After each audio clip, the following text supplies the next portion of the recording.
Hey guys! Tonight we slip behind the heavy velvet curtains of a Victorian lady's bedroom, where the air smells faintly of lavender and wax candles flicker on a mahogany dresser. Picture yourself standing on a creaky floorboard, the glow of a single flame casting shadows across a four-poster bed draped in lace. This isn't just any room, it's a private world where Victorian women, from prim debutantes to weary wives, navigated a maze of rules, desires, and secrets about sex and intimacy. You're about to uncover what really went on when the gaslights dimmed, and let's be honest, you probably wouldn't survive the corset-tight expectations of their world. So, before you get comfortable, take a moment to like the video and subscribe, but only if you genuinely enjoy what I do here. Oh, and drop a comment with your city and local time. I love picturing where you're all drifting off from. Now, dim the lights, maybe turn on a fan for that soft background hum, and let's ease into tonight's journey together. You're standing in that bedroom, and the first thing you notice is the weight of silence. Victorian ladies, whether aristocrats in London townhouses or middle-class wives in smoky Manchester, lived in a society obsessed with propriety. Sex wasn't a topic for polite conversation. It was shrouded in euphemisms and shame. Yet, behind closed doors, these women weren't just passive figures in starched petticoats. They had desires, fears, and strategies to navigate a world that preached purity but often demanded compromise. Let's start with the basics. What did sex mean for a Victorian lady? For most, it was tied to marriage, duty, and procreation. The church and society drilled into you that your role was to be a virtuous wife, producing heirs while keeping your reputation spotless. But the reality? Far messier. Take a deep breath and imagine you're a young woman in 1860, maybe 19, preparing for your debut at a London ball. Your mother's been drilling you on posture and fan etiquette, but no one's talking about what happens after you snag a husband. The mainstream fact here is that Victorian women were expected to enter marriage with zero sexual knowledge. Books like The Young Lady's Friend 1837 advised you to focus on moral purity, not physical urges. Your wedding night loomed like a mysterious exam you hadn't studied for. And yet, some women weren't as clueless as the manual suggested. Whispers from older sisters or cheeky maids often filled in the gaps, painting a picture that was equal parts terrifying and intriguing. Now, here's a quirky tidbit. Some Victorian ladies turned to coded advice in women's magazines. Publications like the Englishwoman's Domestic Magazine ran columns where doctors answered veiled questions about marital duties. One reader in 1865 asked how to please her husband without fatigue, a polite way of grappling with bedroom expectations. These magazines were like Victorian Reddit threads, offering tips wrapped in so much propriety you'd need a decoder ring to get the point. They hinted at truth. Women were curious, even if society told them to stay ignorant. But not everyone agrees on how much these women really knew. Historians still argue whether Victorian ladies were as naive as the era's literature claimed, or if they quietly shared knowledge through informal networks. Some scholars point to diaries and letters, showing women discussing intimacy with surprising candor, while others say the era's repression kept most in the dark. Whatever the case, you're starting to see that this bedroom isn't just a place of rest, it's a stage for a complex performance. Step closer to that dresser. You spot a small, locked diary tucked beside a hairbrush. That diary might hold secrets, but it's also a reminder of the stakes. If you were caught even thinking about sex outside the proper context, your reputation could crumble. A single rumor could turn you from a respectable lady into a social pariah. Yet, The pressure to marry and perform your duties was relentless. You had to walk a tightrope, be desirable but not too forward, compliant but not too eager. It's exhausting just thinking about it, isn't it? And don't get me started on the corsets. Those things were like wearing a cage, squeezing your ribs while you tried to look effortlessly charming. Let's lighten the mood with a quick joke. Why did the Victorian lady bring a fan to bed? Because it was the only way to cool down all that repressed tension. Seriously, though, fans were a lifesaver in more ways than one, doubling as props for flirting or fainting when the conversation got too spicy. You'd wave that fan like a semaphore flag, signaling interest or deflecting a nosy aunt's questions about your prospects. As you glance around this room, notice the little details. The embroidered bedspread, the faint creak of the floor, the way the candlelight softens. Everything. These were the settings where Victorian ladies grappled with their roles as daughters, wives, and sometimes rebels. Some followed the rules to the letter, while others bent them in ways you'll soon discover. For now, you're just settling into this world, feeling the weight of its expectations and the flicker of curiosity that kept women awake long after the candles burned out. You're not here to judge. You're here to listen to their stories, pieced together from diaries, gossip, and the occasional scandal that slipped through the cracks. One last chuckle before we move on. Ever wonder why Victorian beds were so high?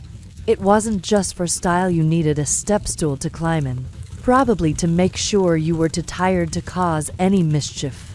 Okay, maybe not, but it's fun to imagine. As you stand in this quiet room, you're ready to peel back more layers of this hidden world, step by careful step. You're still in that dimly lit Victorian bedroom, but now you're slipping out the door, down a polished staircase, and into the bustling world of a London drawing room. The air hums with the clink of teacups and the rustle of silk dresses. You're a young Victorian lady, maybe 20, and your life revolves around one thing: finding a husband. But before you can even think about what happens in the bedroom, you've got to navigate the labyrinth of courtship rules so strict they make a military drill look like a picnic.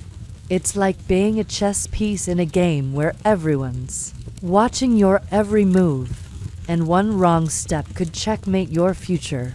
Picture yourself at a ball, your corset squeezing your ribs like an overzealous hug from a great aunt, your dance cards filling up. But you're not just here to waltz. Courtship in the Victorian era was a high-stakes performance, governed by etiquette manuals like the Habits of Good Society 1859. The mainstream fact is that women were expected to be passive in romance. You couldn't propose, flirt openly, or even walk alone with a man without a chaperone. Your job was to smile demurely, nod at the right moments, and let the men come to you. Sounds exhausting, right? One slip like laughing too loudly or showing too much ankle, and the gossip mill would churn faster than a steam engine. But here's a quirky tidbit. Some women used secret codes to flirt under the radar. Ever heard of the language of flowers? You'd tuck a specific bloom into your hair or fancy a red tulip for declaration of love, and hope your suitor got the hint. It was like texting emojis, but with petals instead of pixels. One wrong flower, though, and you might accidentally signal "I despise you" instead of "call on me tomorrow." Talk about a Victorian Tinder fail. Historians still argue whether these courtship rituals were as rigid for everyone, or if some women found ways to bend the rules. Diaries from the era, like those of writer Fanny Burney, suggest that wealthier ladies had more leeway to be coyly assertive, while working class women often faced looser but still judgmental norms. Either way, you're feeling the pressure as you stand in this drawing room. your fan fluttering like a nervous bird. Let's pause for a quick joke. Why did the Victorian lady always carry a handkerchief? Because she needed something to drop, accidentally, to get a gentleman's attention. Okay, maybe it wasn't that calculated, but those little props were your arsenal in the courtship game. You twirl a parasol, tilt your head just so, or let your glove slip to the floor, all while pretending you hadn't a clue what you were doing. Now, imagine you're chatting with a potential suitor, let's call him Mr. Reginald Worthington, with his mutton chops and earnest smile. You're trying to seem interested but not too interested, because heaven forbid you look desperate. Your chaperone, probably a dour aunt, hovers nearby, her eyes sharper than a hawk's. Every word you say is weighed like gold on a scale. If you mention the weather, it's safe but boring. If you dare to discuss a novel, you risk seeming too intellectual. Victorian men weren't always keen on brainy wives. And forget about hinting at anything physical. Even brushing his sleeve could spark a scandal. Step back and notice the room's details. The heavy drapes, the faint smell of coal smoke, the way the gaslights cast a warm glow. This is your stage, but it's also a cage. You're not just looking for love, you're auditioning for a role as a wife, mother, and moral pillar. Society expects you to marry well, ideally to someone with a solid income and a respectable name. If you're from the upper crust, your family might be angling for a title, like a baronet or even a lord. If you're middle class, it's about climbing the social ladder without tripping over your petticoats. Here's another light chuckle. Ever wonder why Victorian ladies fainted so often? It wasn't just the tight corsets, sometimes it was the only way to escape a boring suitor. Picture yourself swooning dramatically onto a chaise lounge, fan still in hand, while Mr. Worthington panics. It's a power move, in a weird way. As you navigate this courtship maze, you're starting to sense the contradictions. You're told to be pure and innocent, yet you're also expected to charm a man into proposing. You're supposed to be a delicate flower, but you need the grit to endure endless social seasons until you land a match. And while sex itself is a distant thought, something for after the wedding, you can't help but pick up whispers about it.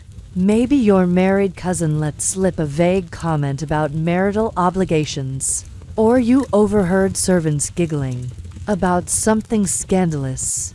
Those hints are like puzzle pieces, and you're not sure you want to see the full picture yet. Before we move on, let's linger on one more detail. Your dress. It's layers upon layers of fabric, chemise, corset, crinoline, bustle, and a gown that weighs as much as a small dog. Every inch of you is covered, from neck to ankles, because modesty is non-negotiable. But there's a paradox here. All that covering up makes the tiniest glimpse of skin, like your wrist. When you adjust a glove, weirdly thrilling. It's like the Victorian era turned your whole body into a secret, and you're just starting to understand the power that comes with it. One final joke to ease us forward. Why did the Victorian ladies' fan have so many feathers? Because it had to wave away all the awkward marriage proposals. As you leave the drawing room, you're carrying that fan and a head full of questions about what comes next. In this intricate dance of courtship, you're now in the thick of London's social season, standing in a grand ballroom where chandeliers glitter like frozen starlight, and the air smells of beeswax and rose water. You're a Victorian lady, maybe 21, and the pressure's on to secure a husband before you're labeled a spinster. Gasp. The horror. This is the marriage market, a glittering but ruthless game where your family's wealth, your charm, and your ability to not trip over your crinoline determine your future. It's like a reality show with higher stakes and worse lighting, and you're the contestant everyone's judging. Remember that fan from the drawing room? You're clutching it now, waving it to cool your nerves as eligible bachelors circle. Like polite sharks. The mainstream fact here is that marriage was a business deal for most Victorian women, especially in the upper and middle classes. Your parents weren't just looking for a nice guy. They wanted a match that boosted the family's status or bank account. Books like Castle's Household Guide 1869 spelled it out. A woman's job was to marry well, ideally to someone with land, a title, or at least a steady income. If you were an heiress, you were prime real estate. Think Jane Austen's heroines, but with more paperwork. Your dowry, that pile of cash or property you brought to the marriage, was often the main attraction, not your sparkling wit. Harsh, right? But here's a quirky tidbit. Some women used accomplishments to stand out in this crowded market. You'd play the pianoforte, sing a French ballad, or show off your needlework, hoping to catch a suitor's eye. One bizarre trend, painting on glass. Yes. You'd create delicate little scenes on vases to prove you were cultured. It's like posting an Instagram reel of your latte art, but with way more effort and 0 likes. If your glass painting was subpar, though, you might as well wave a flag that says, "I'm not wife material." Historians still argue whether the marriage market gave women any real agency, or if it was just a prettier cage. Some say you could nudge things along by picking your dance partners, or dropping hints through those flower codes we talked about. Others argue you were mostly a pawn, with parents and matchmakers pulling the strings. Either way, you're feeling the heat in this ballroom, where every glance and curtsy is a calculated move. Let's lighten things up with a joke. Why did the Victorian lady avoid waltzing too fast? Because she didn't want her bustle to launch into orbit. Seriously, those cage-like skirt frames were a hazard. One wrong spin, and you'd knock over a duke or two. You're navigating this dance floor with care, your gown swishing as you dodge clumsy suitors and nosy chaperones. Picture yourself being introduced to Mr. Charles Haverford, a landowner with a decent estate but a tendency to drone on about his prize pigs. Your mother's beaming because his bank account checks out. You smile, nod, and try to look enchanted by pig facts, but your mind's racing. Marriage means security, maybe a house, servants, and a carriage, but it also means signing up for a lifetime of duties. Nobody's spelled out what those duties are, but you've caught enough hushed giggles from married friends to know they involve more than hosting tea parties. The thought makes your corset feel even tighter. If that's possible, step back and soak in the scene. The violin music, the clatter of champagne glasses, the way the candlelight catches on gold embroidery. This ballroom is a marketplace, and you're the merchandise.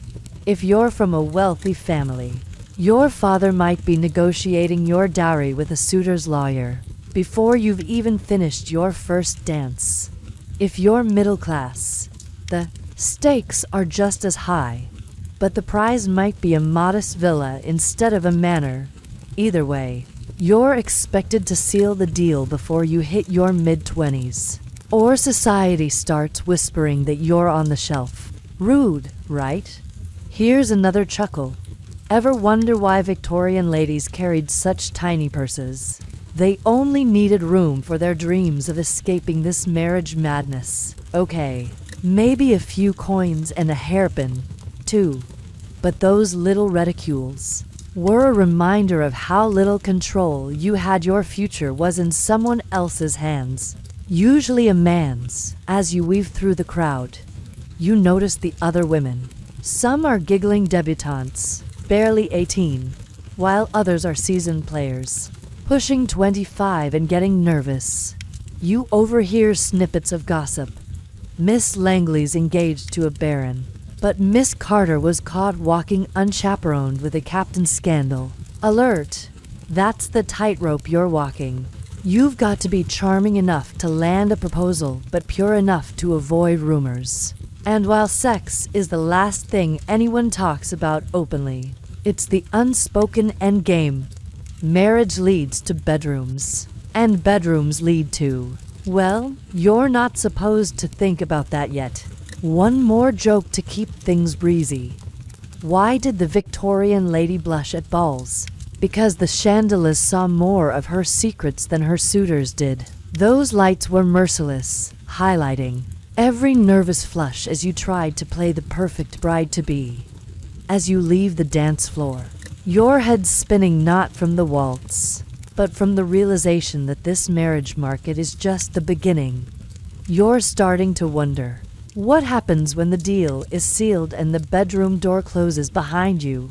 You've left the ballroom's glitter behind, and now you're standing in a hushed corridor, heart pounding as you approach a heavy oak door. It's your wedding night, and you're a Victorian bride, maybe 22, dressed in a lacy nightgown that feels more like a costume than clothing. The air smells of beeswax and your new husband's cologne, and the flickering candle in your hand trembles slightly. This is it, the moment you've been both dreading and curious about, the one nobody prepared you for. The marriage market's over, the vows are said, and now you're facing the awkward, intimate reality of what comes next. Spoiler alert, it's not exactly a Jane Austen fade to black. The mainstream fact is that Victorian wedding nights were often steeped in ignorance and anxiety for women. Etiquette manuals like the Lady's Guide to Perfect Gentility, 1856, offered zero practical advice about sex, focusing instead on how to arrange your bridal bouquet. You were expected to be a blank slate, pure and clueless, relying on your husband to guide you. For many brides, this meant walking into the bedroom with no idea what to expect, armed only with vague warnings about marital duties. The pressure to please your husband while maintaining your ladylike demeanor was like trying to solve a puzzle in the dark. But here's a quirky tidbit. Some women got sneaky intel from unexpected sources. Housemaids, often more worldly than their mistresses, might drop cryptic hints while brushing your hair. One bride in 1870s London recalled her maid whispering, "Just lie still, miss, and think of the Queen." It's like getting life advice from a fortune cookie, vague, unhelpful, and a little absurd. These snippets were all you had to piece together the mystery of what went on behind that oak door. Historians still argue whether wedding nights were universally traumatic, or if some couples found genuine connection. Letters from the era, like those of poet Elizabeth Barrett Browning, hint at tenderness between spouses who'd built trust, but others, especially in arranged matches, faced stilted encounters fueled by duty, not desire. You're hoping for the former but braced for the latter as you step into this bedroom. Let's lighten the mood with a joke. Why did the Victorian bride bring a book to bed? Because she hoped to bore her husband into falling asleep first. Okay, maybe not, but you're wishing you had something to distract you from the nerves. Your nightgown sleeves are so long they keep snagging on the bedpost, and you're half convinced you'll trip before anything even starts. Picture the room. A massive bed with a carved headboard, heavy drapes blocking the moonlight, and a fireplace crackling softly. Your husband, let's call him Edward, with his starched collar finally off, looks as nervous as you feel. He's been raised on the same mixed messages. Be a gentleman, but also take charge. The silence is deafening, broken only by the pop of a log in the fire. You're both playing roles in a script nobody handed you, and the stakes feel impossibly high. If you're lucky, Edward's kind and patient. If not, well, you're stuck with him for life. Because divorce is a scandal you can't afford. Step closer to the bed and notice the details. The embroidered pillows, the faint scent of lavender from the linens, the way the candlelight makes everything feel like a dream. This isn't just a bedroom, it's a threshold. Sex, for you, is tied to duty, producing an heir, keeping Edward happy, securing your place in this new household. But it's also a mystery you're unraveling in real time. Nobody told you it might be awkward or even painful, and the idea of pleasure feels like a distant rumor. You're trying to remember that maid's advice, something about the queen, but it's not helping. Here's another chuckle. Ever wonder why Victorian beds had so many blankets? To muffle the sound of two people pretending they know what they're doing. Those layers were your only shield against the embarrassment of this first night. You're climbing into bed now, the mattress creaking under your weight, and you're hyper-aware of every movement. Edward's trying to be gallant, maybe muttering something about how lovely you looked at the ceremony. But it's hard to focus when your brain's screaming. What happens next? As you settle under the covers, you're starting to realize this night is just the beginning. Sex, in the Victorian world, isn't a one-off event, it's a recurring expectation tied to your role as a wife. You're supposed to be available but not too eager, responsive but not forward. It's like walking that ballroom tightrope all over again, except now there's no chaperone to save you. And while you're navigating this, society's watching from afar, ready to judge if you don't produce a baby within a year or two. No pressure, right? One last joke to ease the tension. Why did the Victorian bride's candle keep going out? Because it was too shy to watch what happened next. That flickering light's your only companion as you lie there, heart racing, wondering if you'll ever feel ready for this. You're not just crossing a threshold tonight, you're stepping into a new world of expectations, secrets, and maybe, just maybe, a flicker of curiosity about what this part of marriage could mean.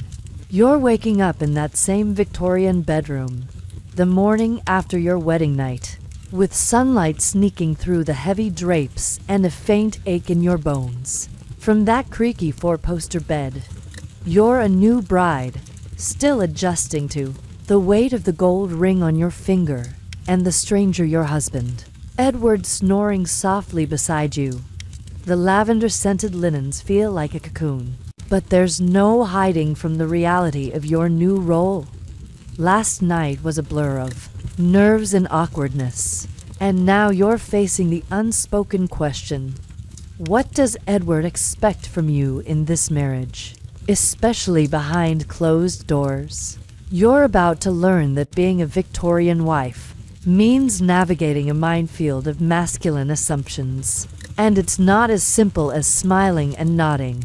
The mainstream fact is that Victorian husbands were raised to view sex as both a right and a necessity within marriage. Manuals like the Husband's Guide 1861 emphasized that men were entitled to their wives' affection, to maintain household harmony, and, frankly, their own health.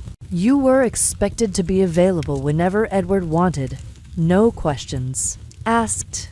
The idea was that men had urges that needed regular release, while women were supposed to be more spiritual, enduring intimacy for duty or procreation rather than pleasure. It's like you're a supporting actor in Edward's personal drama, and your lines are all about keeping him happy. But here's a quirky tidbit. Some husbands were bizarrely obsessed with scheduling intimacy.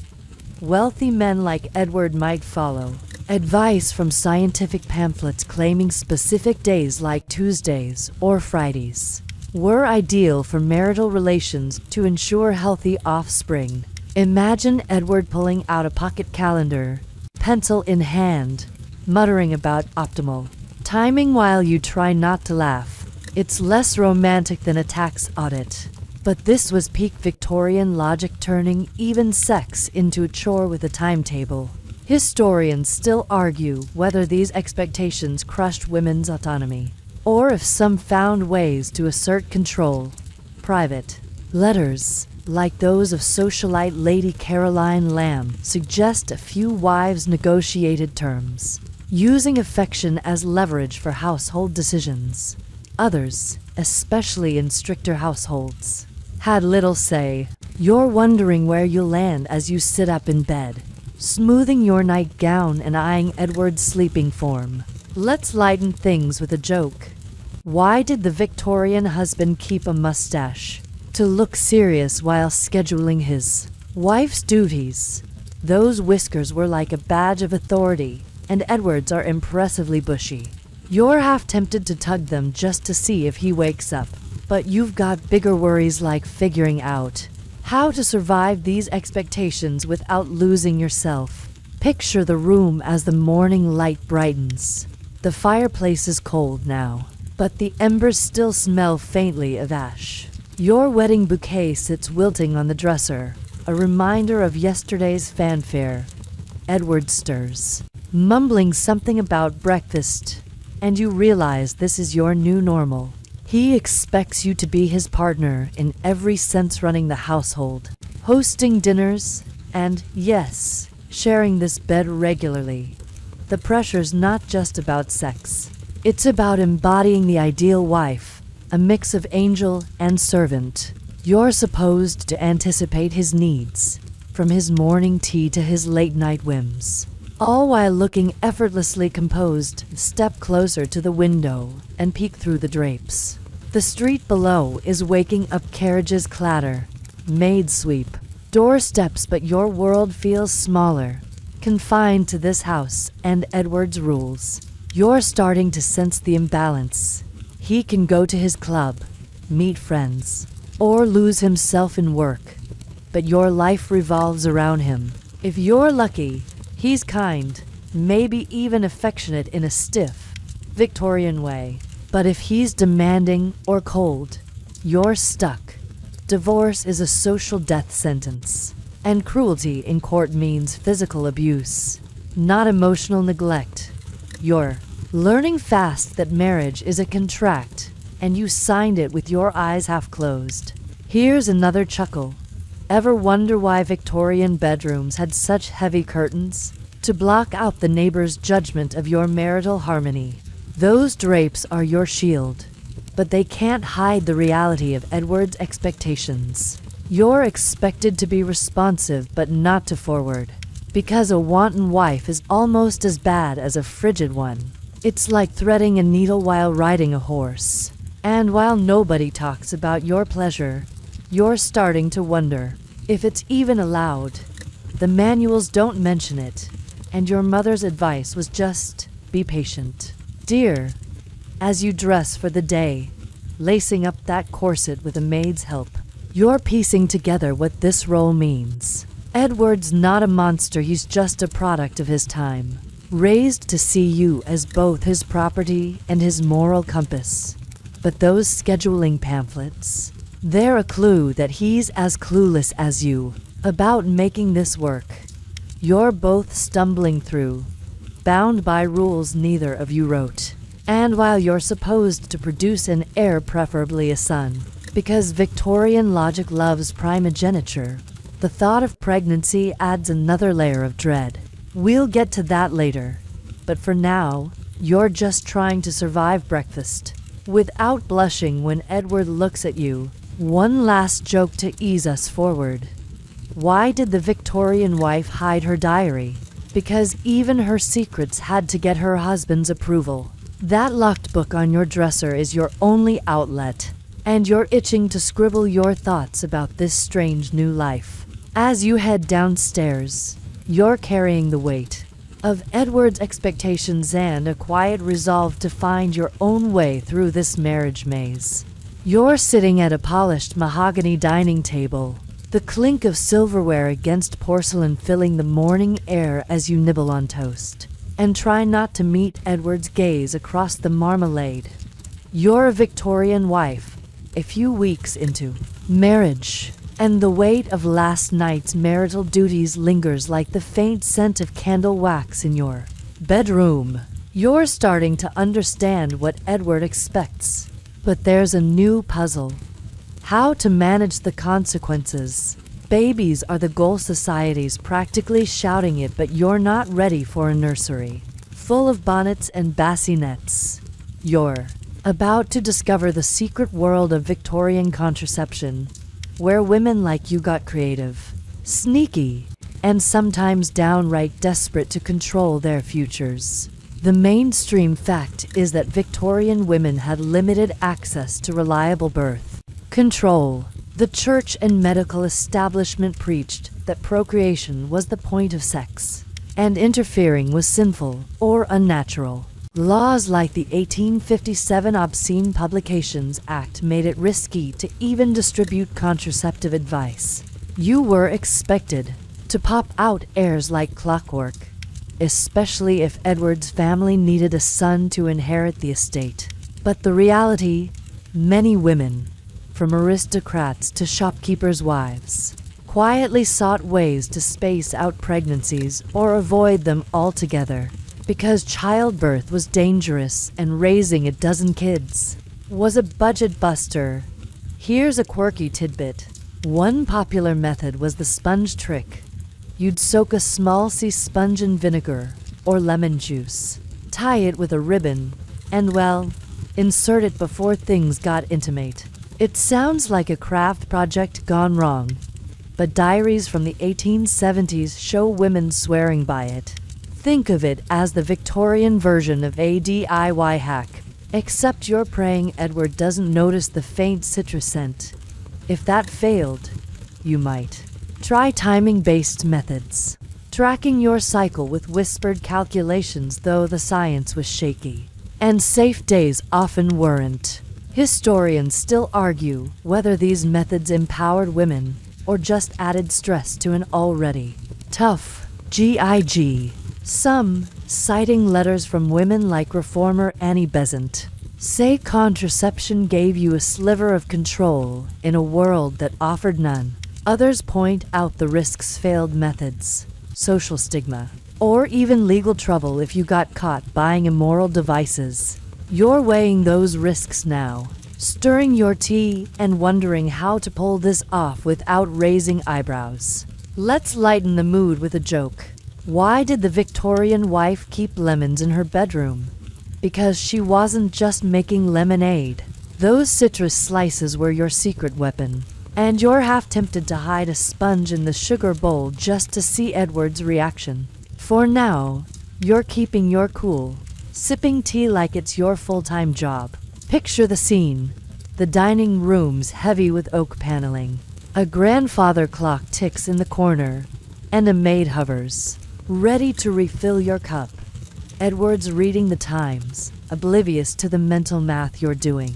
You've heard whispers about contraception from unlikely sources, maybe a cousin who only has two kids, or a bold friend who slipped you a pamphlet under the table at a charity bazaar.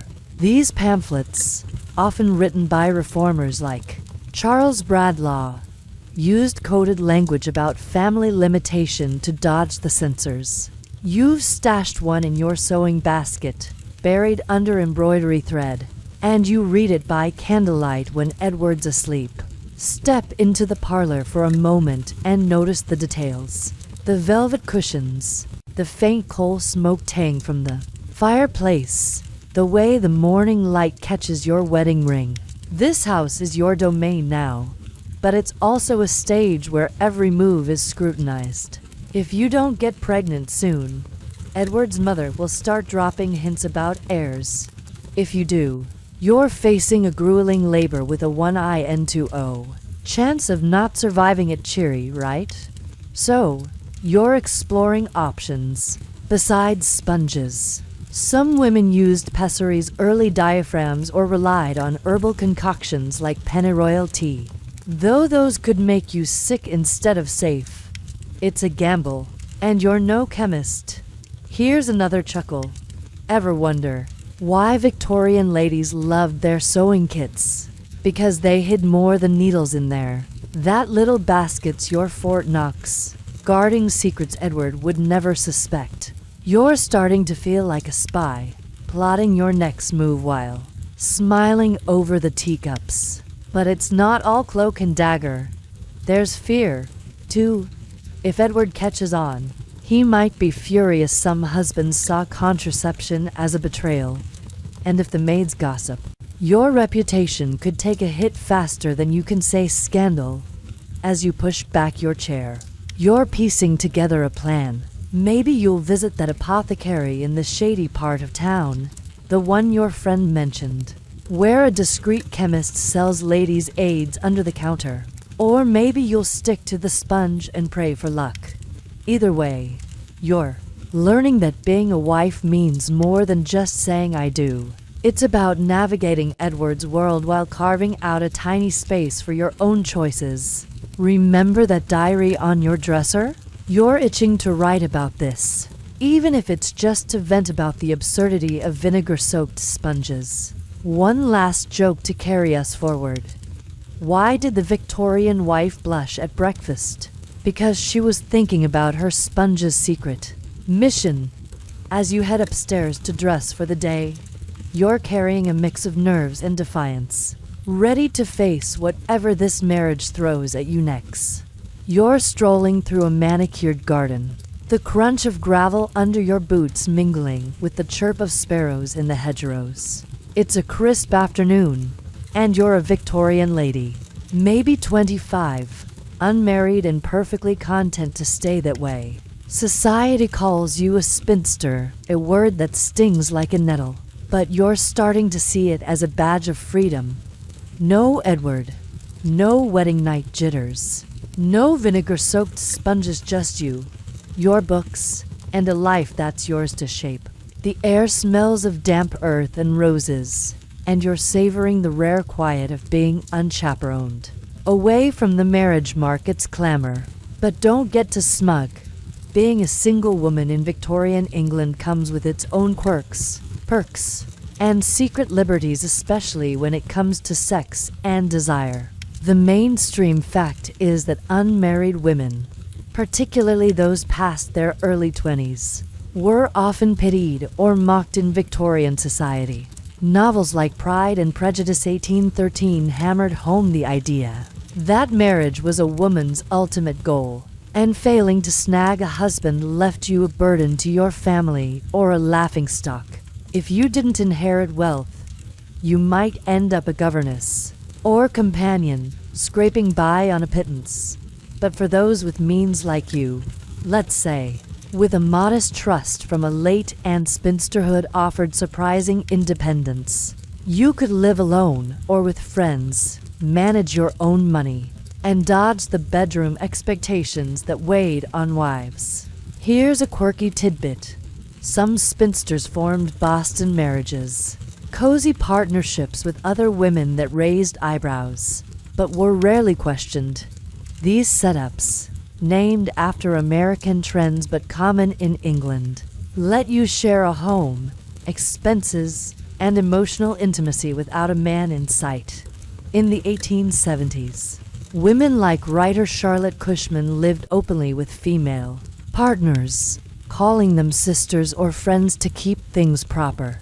It's like having a roommate with benefits, minus the scandal, though nosy neighbors might still whisper about your unusual household. Historians still argue whether spinsterhood was a genuine escape, or just a different kind of cage. Some, citing diaries of women like activist Frances Power Cobb, say single life let you pursue passions, writing, charity, even travel without a husband's veto.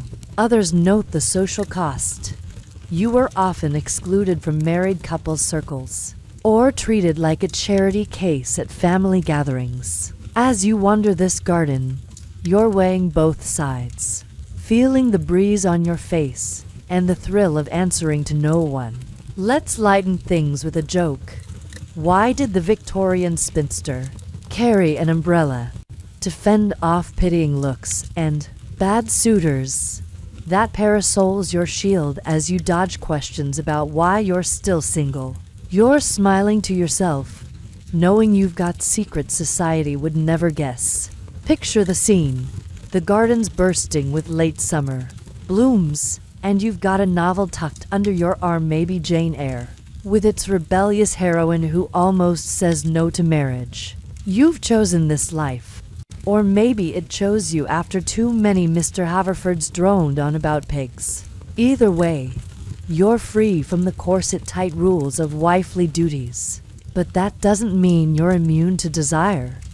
Without a husband, you're supposed to be as passionless as a marble statue, but you're human.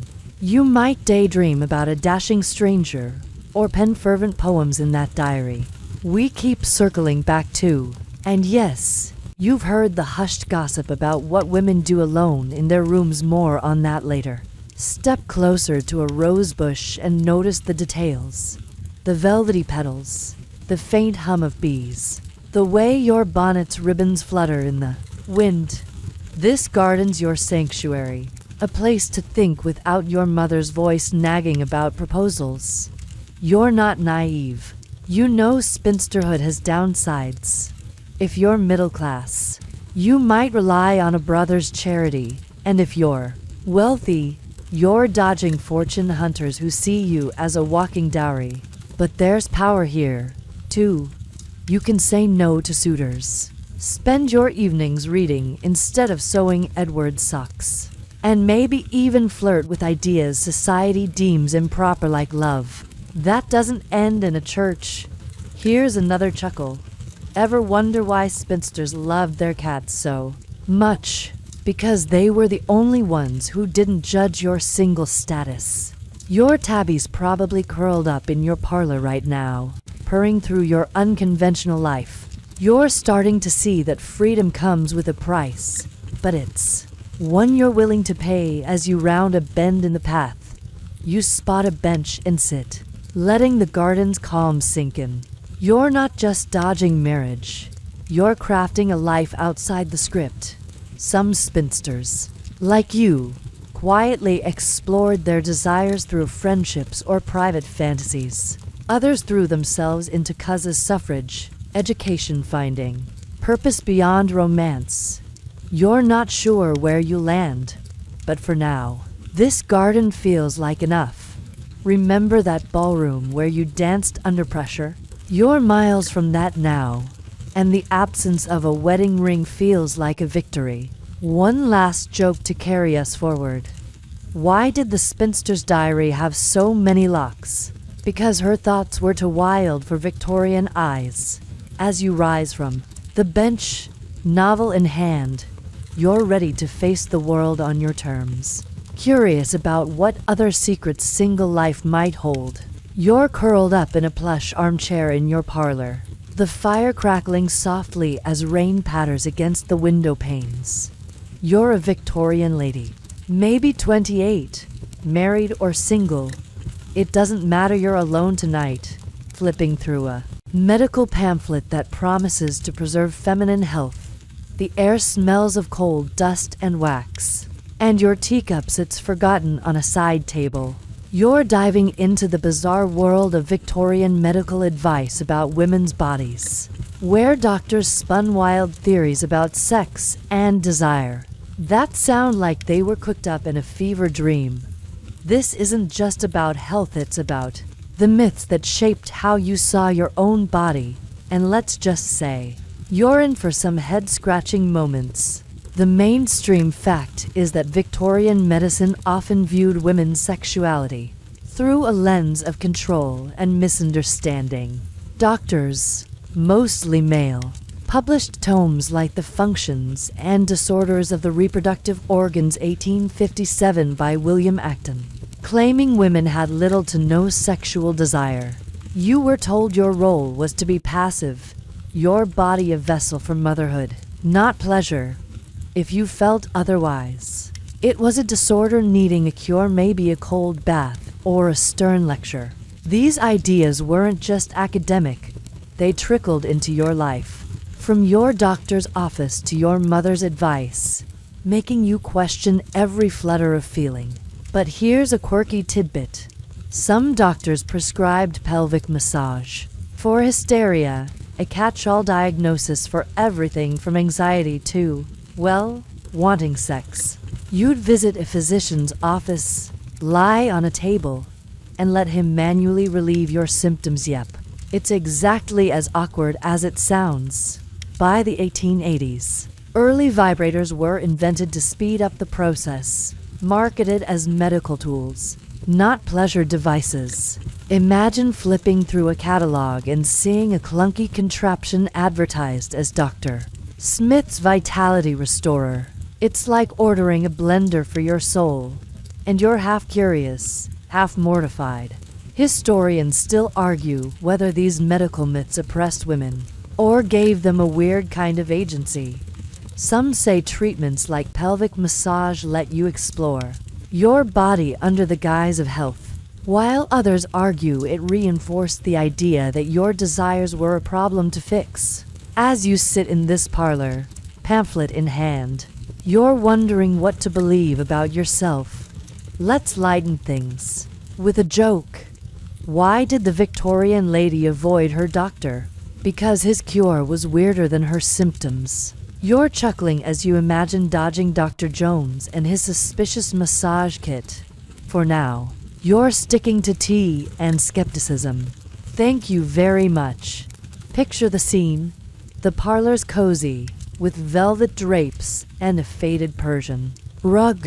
Your pamphlet, titled something vague like A Lady's Guide to Vitality, is full of cryptic warnings about overexertion and moral weakness. You're trying to decode it, but it's like reading a riddle written by someone who hates fun. The firelight dances on the pages, and you can't help but roll your eyes at the advice to avoid spicy foods, to keep your passions in check.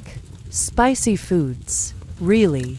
You're tempted to order curry just to spite them. Step closer to the bookshelf and notice the details.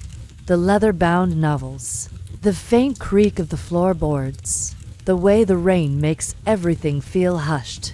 This parlor's your refuge, but it's also where you confront the era's obsession with controlling your body.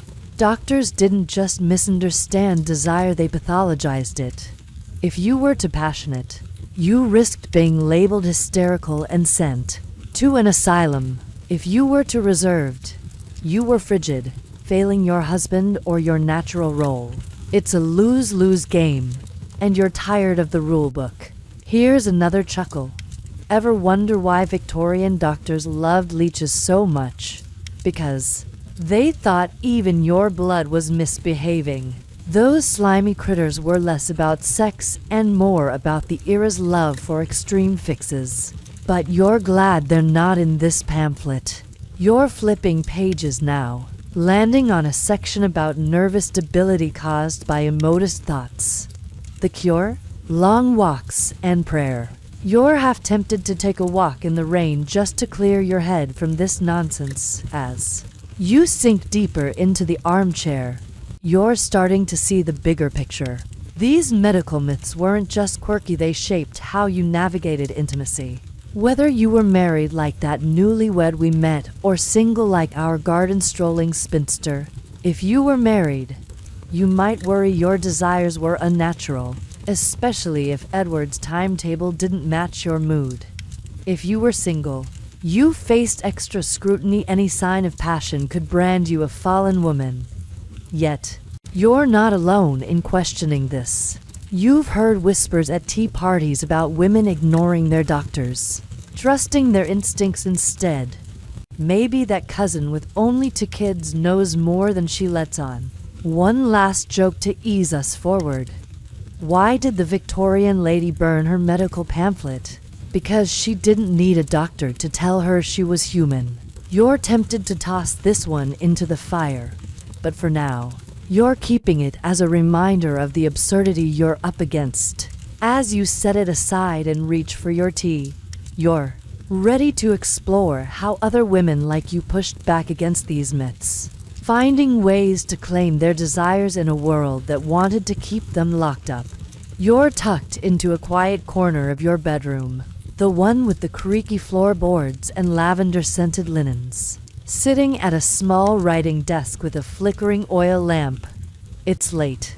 The house is silent, and you're a Victorian lady. Maybe 30, married or single. It's your call. In your hands is a bundle of letters, tied with a faded ribbon, their pages yellowed and smelling faintly of ink and time. These aren't just any letters, they're your private outpourings, or maybe of friends, filled with words so raw they'd make a vicar blush. You're diving into the hidden world of Victorian women's correspondence, where passion and desire spilled onto paper, defying the era's buttoned-up rules. This is your secret rebellion, and it feels like holding a live spark. The mainstream fact is that letter writing was a lifeline for Victorian women, a socially acceptable way to express emotions that had no place in public. Books like The Complete Letter Writer 1860 offered templates for everything from condolence notes to marriage proposals. But women like you went off script. Diaries and letters, especially between close friends or lovers, were where you could be honest about your heart and, yes, your body. These pages captured longing, frustration, and sometimes steamy confessions, often coded in flowery language to dodge prying eyes. You're reading one now, and it's like cracking a safe. Here's a quirky tidbit. Some women used secret alphabets to hide their spicier thoughts. In the 1870s, friends like poet Christina Rossetti and her confidants swapped letters, with made-up ciphers or veiled phrases like "My heart blooms for love" or "The garden wilts for heartbreak." It's like Victorian texting, but with quills and a lot more patience. You're squinting at a line that says, "My rose opened under moonlight," and you're pretty sure it's not about gardening. Decoding it feels like a delicious puzzle, and you're hooked. Historians still argue whether these letters were outlets for genuine passion or just romantic exaggeration. Some, citing the intense correspondence of women like novelist George Eliot, say they reveal a deep undercurrent of desire that society tried to suppress. Others argue the flowery prose was more about literary flair than actual lust. As you untie the ribbon, you're leaning toward the former. There's too much heat in these words to be just poetry. Let's lighten things with a joke. Why did the Victorian lady seal her letters with wax? To keep her secrets hotter than the gossip. You're smiling as you trace the wax on this envelope, wondering who might have tried to steam it open. For now, you're alone with these pages, and it's thrilling. Picture the scene. The lamp casts a golden glow, making the room feel like a cocoon. Your desk is cluttered with inkwells, a half-finished embroidery, and that diary we keep circling. Back to the letters in your hands are from a friend, let's call her Clara, who's married to a dull banker, but writes like she's starring in a Bronte novel. Her latest describes a stolen glance with a visiting artist, her heart racing like a wild mare. You're blushing, because Clara's not just waxing poetic, she's confessing something dangerous. You've written back, maybe admitting your own secret crush, or a moment when Edward's touch felt more than dutiful. These letters are your safe space, where you can be more than a proper lady. Step closer to the desk and notice the details. The scratch of your quill, the faint creak of the house settling, the way the lamplight dances on the paper. This bedroom's your sanctuary, but these letters make it a confessional. You're not just reading Clara's words, you're living them, feeling the thrill of her forbidden glance and the weight of her risk. If her husband found these, or worse, if they leaked, she'd be ruined. You're careful, too, hiding your replies in a locked drawer, because a single careless word could unravel your world. Remember that medical pamphlet we laughed about?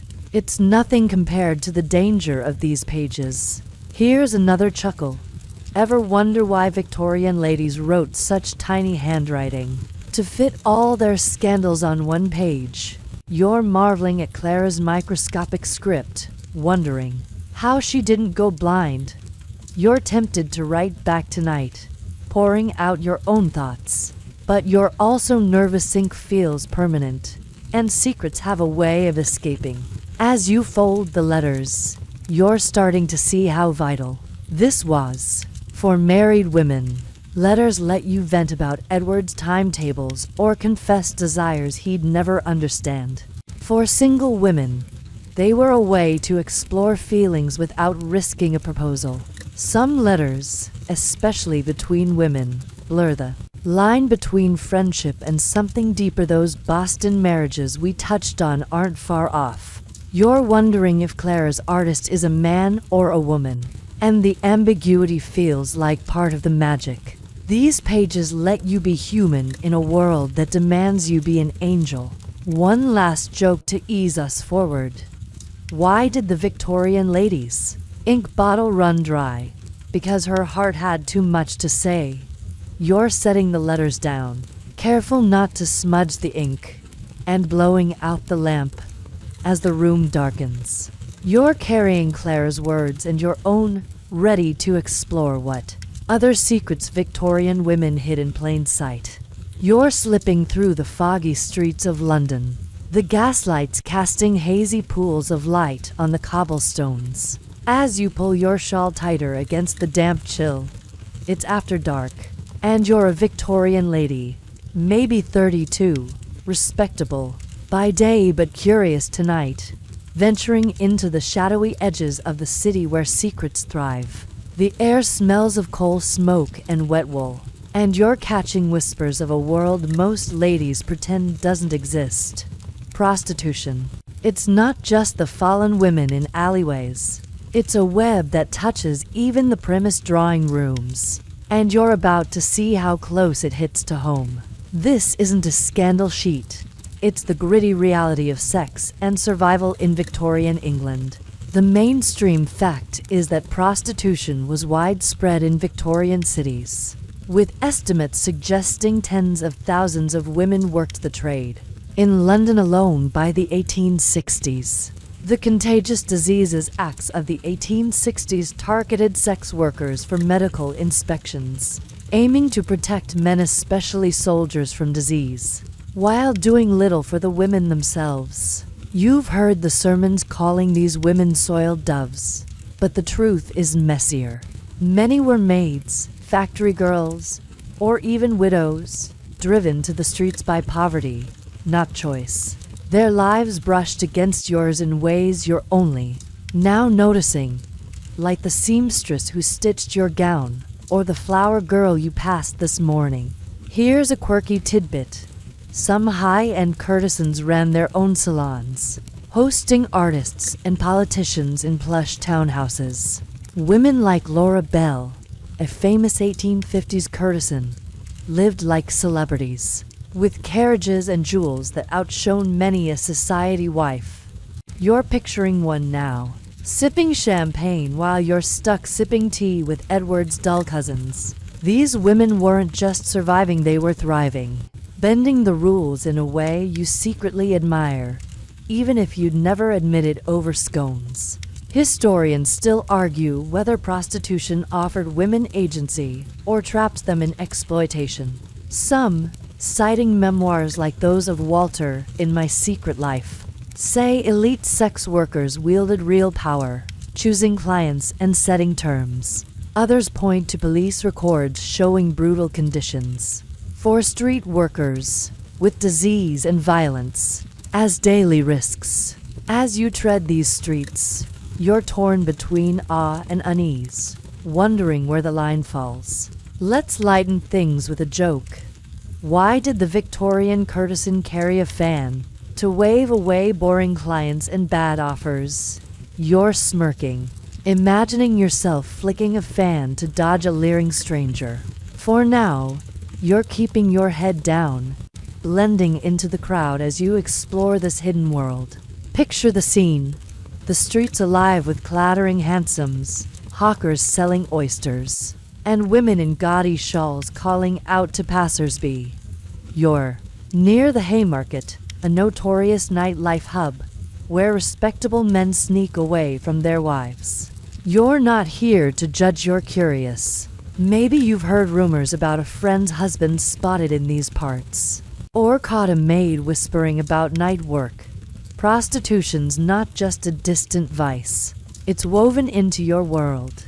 That seamstress, she might turn to the streets when sewing doesn't pay. Your own household's not immune. Servants often faced seduction or worse from masters, blurring the line between consent and survival. Step closer to a dimly lit pub and notice the details. The tang of gin in the air, the flicker of gaslights on smeared windows, the way your boots stick to the damp pavement. This isn't your cozy parlor with its velvet cushions. It's a raw, pulsing world where sex is currency. You're starting to see how it connects to you. Edward, or men like him, might visit these streets, seeking what they can't ask of their wives. Society winks at their indiscretions but crucifies the women involved. You're remembering those letters from Clara, her coded confessions of desire. How different are they from the transactions here, except for money and a title? Here's another chuckle. Ever wonder why Victorian streets had so many gaslights? To help gentlemen find trouble and pretend they didn't. You're dodging one now. A tipsy man in a top hat who mistakes you for someone else. You're quick, with your shawl, slipping past before he can slur another word. But the encounter sticks with you, a reminder of how fragile your own reputation is. One wrong step, one rumor, and you could be branded as fallen as the women you're passing as. You turn a corner, you're thinking about the double standard. You're supposed to be pure, locked in that lavender-scented bedroom, while men like Edward roam free. Prostitution's a mirror, showing the cracks in the angel of the hearth myth. Some women, like that seamstress, might envy your security, but you're envying their freedom, however brutal. You're also wondering about prevention. Remember those vinegar sponges? Sex workers used similar tricks, but with higher stakes, dodging disease and pregnancy in a world that offered no safety net. You're carrying that knowledge back to your own life, a quiet rebellion against the rules that bind you. One last joke to ease us forward. Why did the Victorian lady avoid Haymarket? Because she didn't want her shawl to join the scandal sheets. As you slip back towards safer streets, the fog swallowing the gaslights, you're carrying a new perspective on the women society scorns, and the secrets your own world hides in plain sight. You're back in your grand London townhouse, but tonight you're sneaking through the Carters. Your slippers silent on the polished floor as you clutch a shawl against the chill. The air smells of wax polish, and the faint rose water of your perfume, and your heart's racing like you're in a Gothic novel. You're a Victorian lady, maybe 33, married to Edward, but you're not heading to his bedroom. You're meeting someone else, a forbidden spark, a secret that could ruin you. This is the dangerous dance of adultery, where passion and peril tangle, and you're about to discover how some Victorian women risked everything for a taste of what their marriages lacked. It's thrilling, terrifying, and oh so complicated. The mainstream fact is that adultery was a social and legal minefield for Victorian women. The Matrimonial Causes Act of 1857 made divorce possible, but it heavily favored men. If Edward caught you with another man, he could divorce you, take your children, and leave you penniless, all while society cheered his honor. You, on the other hand, had to prove extreme cruelty or abandonment to escape a cheating husband, and even then, good luck keeping your reputation. Adultery was rare, or at least rarely admitted, because the consequences were brutal. Yet, diaries and court records show some women, from aristocrats to middle-class wives, took the plunge, driven by desire, boredom, or defiance. Here's a quirky tidbit. Some adulterous affairs were conducted through visiting cards. You'd leave a card at a lover's house with a cryptic note like tea at 4 to arrange a rendezvous. In the 1860s, fashionable ladies used these cards like Victorian burner phones, setting up trysts while pretending to make social calls. Imagine you're slipping one into a glove, your fingers trembling as you scribble a time and place, hoping the butler doesn't snoop. It's cloak and dagger romance, and you're half expecting to be caught at any moment. Historians still argue whether these affairs were acts of rebellion or desperate escapes.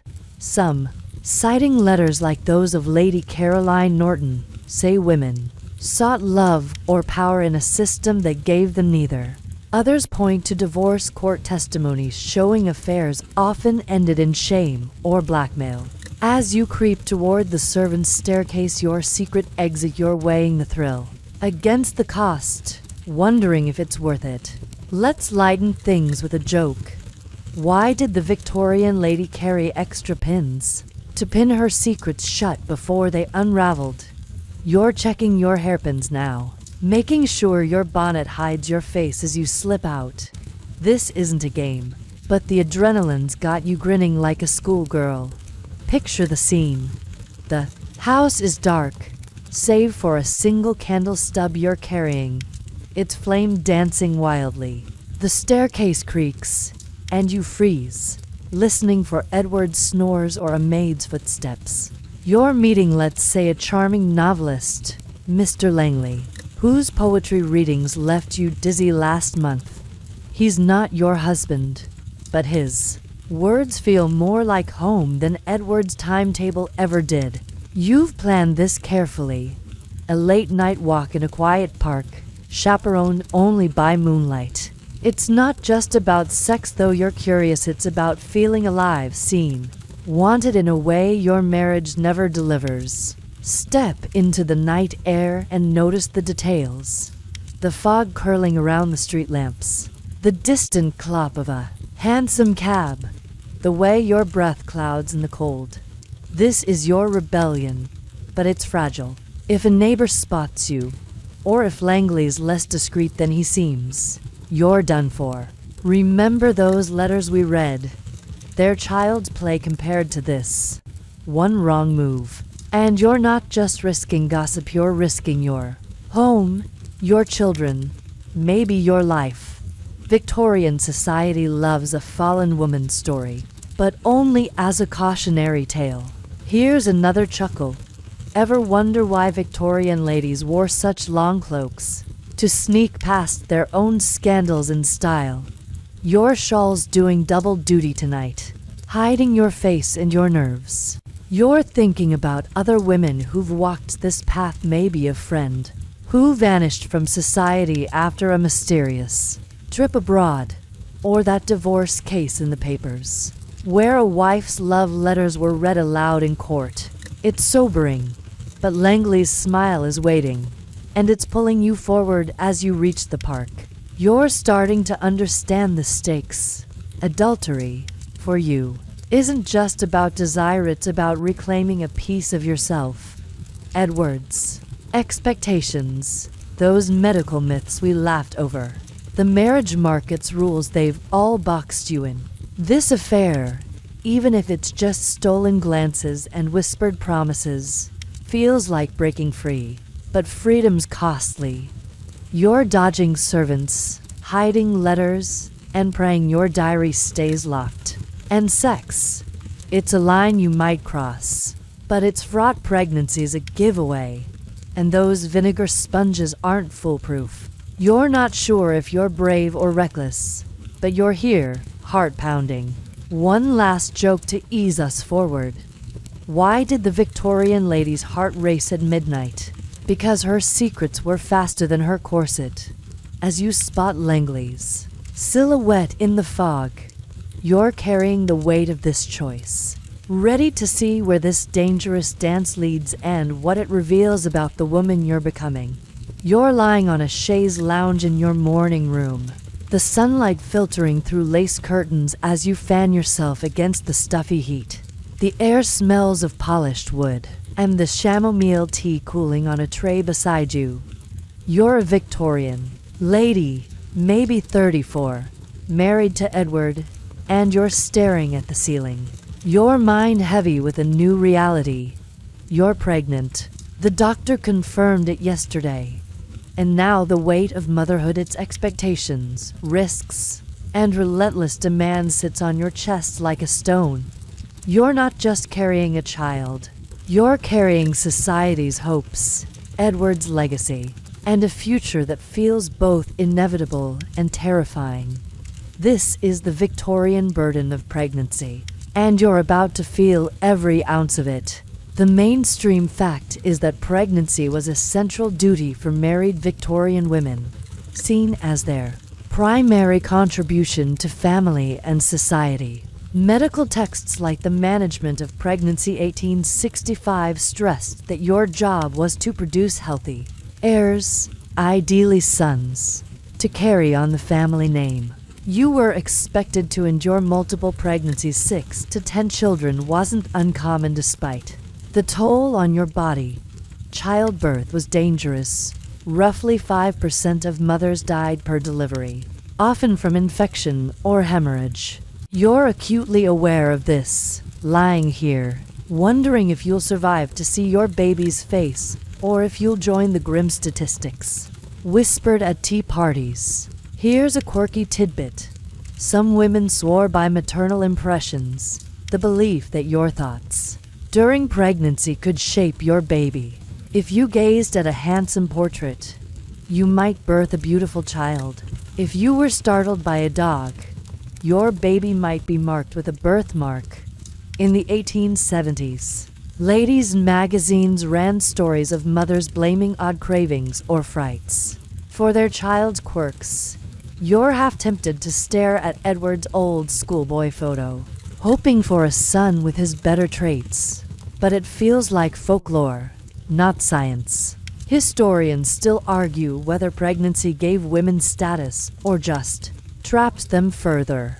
Some, citing diaries of mothers like Queen Victoria, say it brought respect and purpose, elevating your role in the household. Others highlight the physical and social cost. Constant pregnancies meant years of exhaustion and failure to produce. A son could sour your marriage.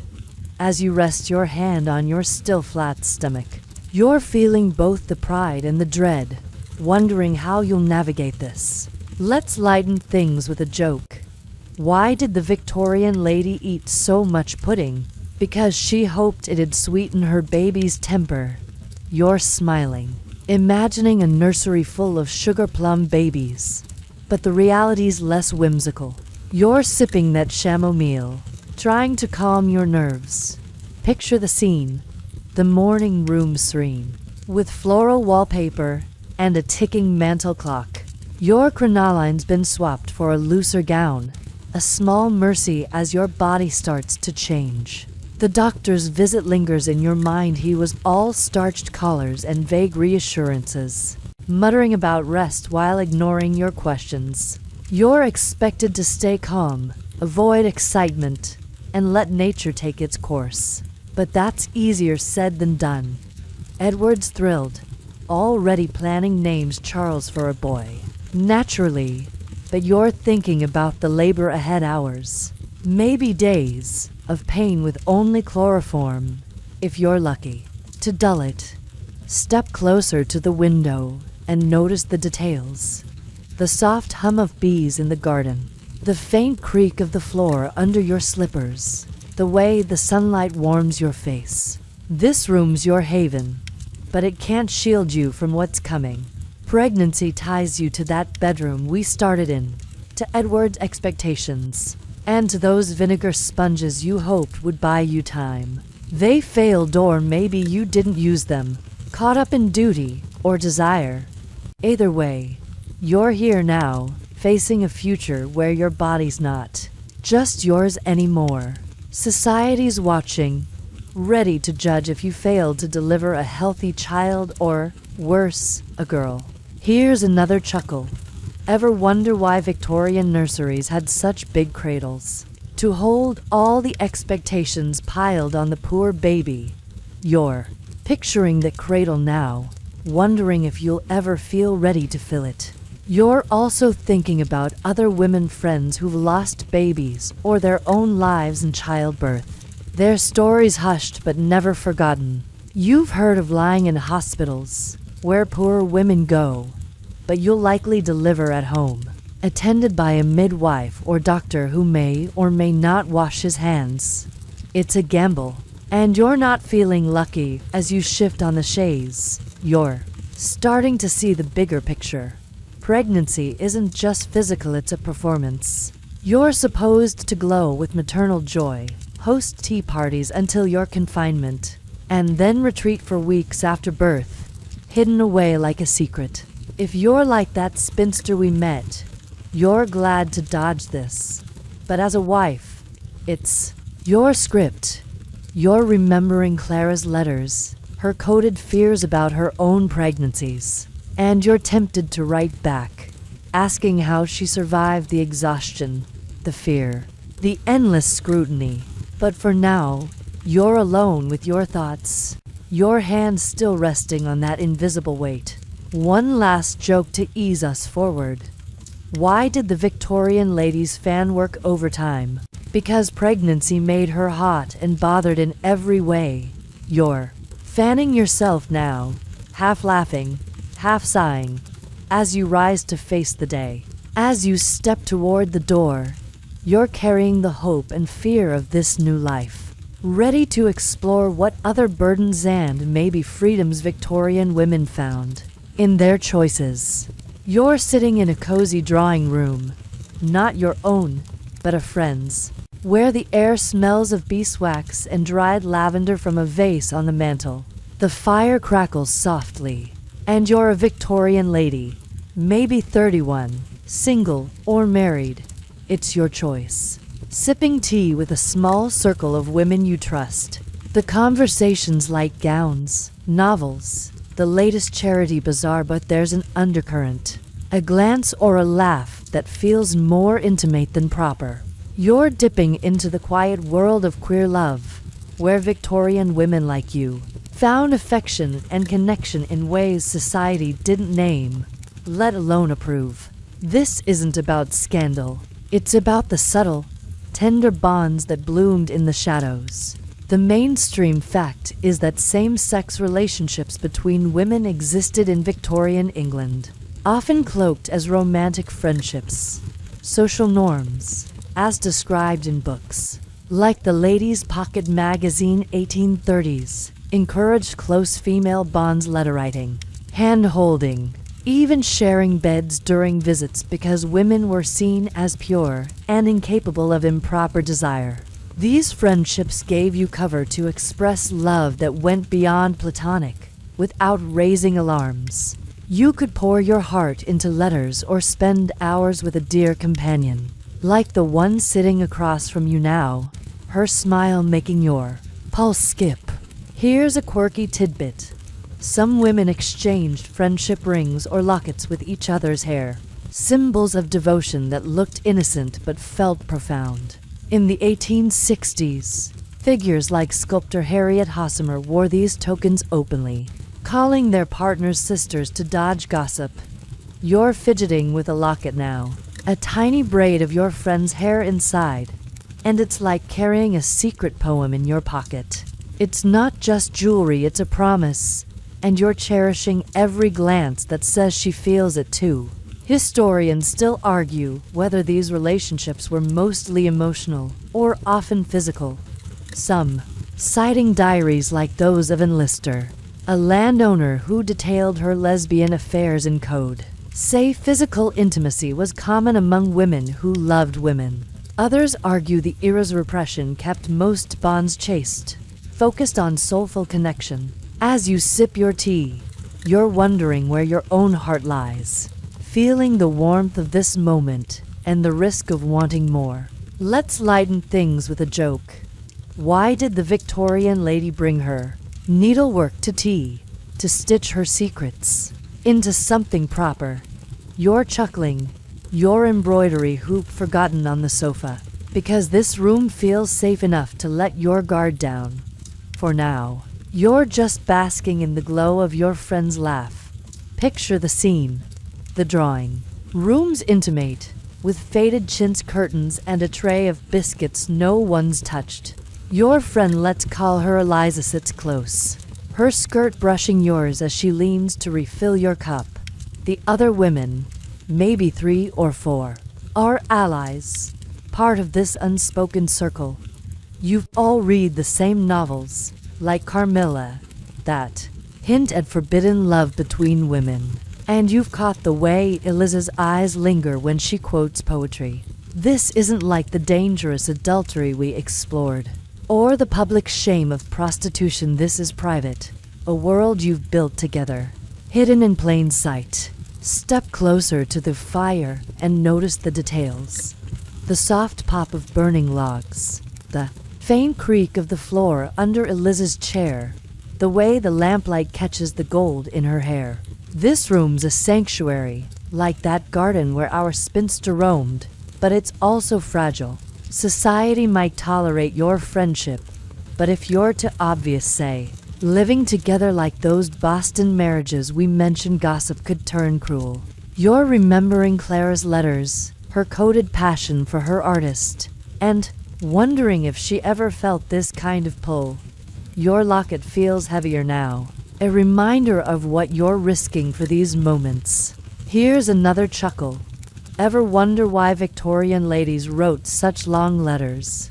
Because their hearts needed pages to stretch out. You're itching to write to Eliza later, maybe slipping in a line about our firelit hours that only she'll understand.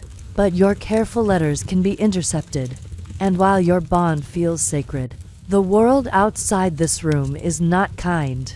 You're thinking about women like Lister, who defied the rules, or Hossamer, who carved her love into art. They give you courage, but you're still navigating this quietly, one stolen glance at a time. As you set down your teacup, you're starting to see how these connections fit into the bigger picture. Whether you're married, dodging Edward's timetables, or single, savoring your independence, this love offers something else: a space to be yourself, not a wife or mother or angel. It's not about sex, though you're curious what intimacy with Eliza might feel like. It's about feeling seen. Society's rules, those medical myths, the marriage market, they all fade here, replaced by a warmth that's yours alone. You're not naive. You know this can't last forever, not without sacrifices. But for now, this room, this circle, is enough. One last joke to ease us forward. Why did the Victorian lady's locket shine so bright? Because it held a love too big for words. You're slipping that locket under your collar, hiding it from the world. As you rise to leave, as you step toward the door, Eliza's hand brushes yours, and you're carrying that touch, ready to explore what other quiet corners held for women like you. You're alone in your bedroom, the one with the lavender-scented linens and creaky floorboards, curled up on the edge of your four-poster bed as moonlight spills through the curtains. The air smells of wax and the faint rose water you dabbed on earlier, and you're a Victorian lady, maybe 29, single or married. It's your call. The house is quiet, Edward's asleep or away, and you're wrestling with a secret that's both thrilling and terrifying. Your own desires, the kind you explore in the privacy of this room. This is the world of Victorian masturbation, a topic so taboo it was cloaked in panic and absurdity. And you're about to uncover the myths and fears that made your private moments feel like a crime. The mainstream fact is that Victorian society, especially its medical and religious leaders, viewed masturbation as a moral and physical danger, particularly for women. Books like The Silent Friend, 1847 warn that self-abuse caused everything from insanity to infertility. labeling it a sin against God and nature. You were told your body was a temple, and any private indulgence was defiling it. Doctors and clergy preached that women, being purer than men, should have no such urges. So if you did, you were either sick or sinful. The pressure to suppress these feelings was relentless, and you're feeling it now. Your heart racing as you wonder if you're normal. Here's a quirky tidbit. Some doctors prescribed bizarre cures to stop you, like wearing chastity belts or sleeping with your hands tied to the bedposts. In the 1860s, pamphlets even suggested eating bland foods like oatmeal or stale bread to cool your passions. Imagine you're staring at a bowl of porridge, wondering if it's really the key to virtue, and trying not to laugh at the absurdity. It's like being told to avoid spicy novels to keep your soul in check, and you're half tempted to sneak a Bronte just to rebel.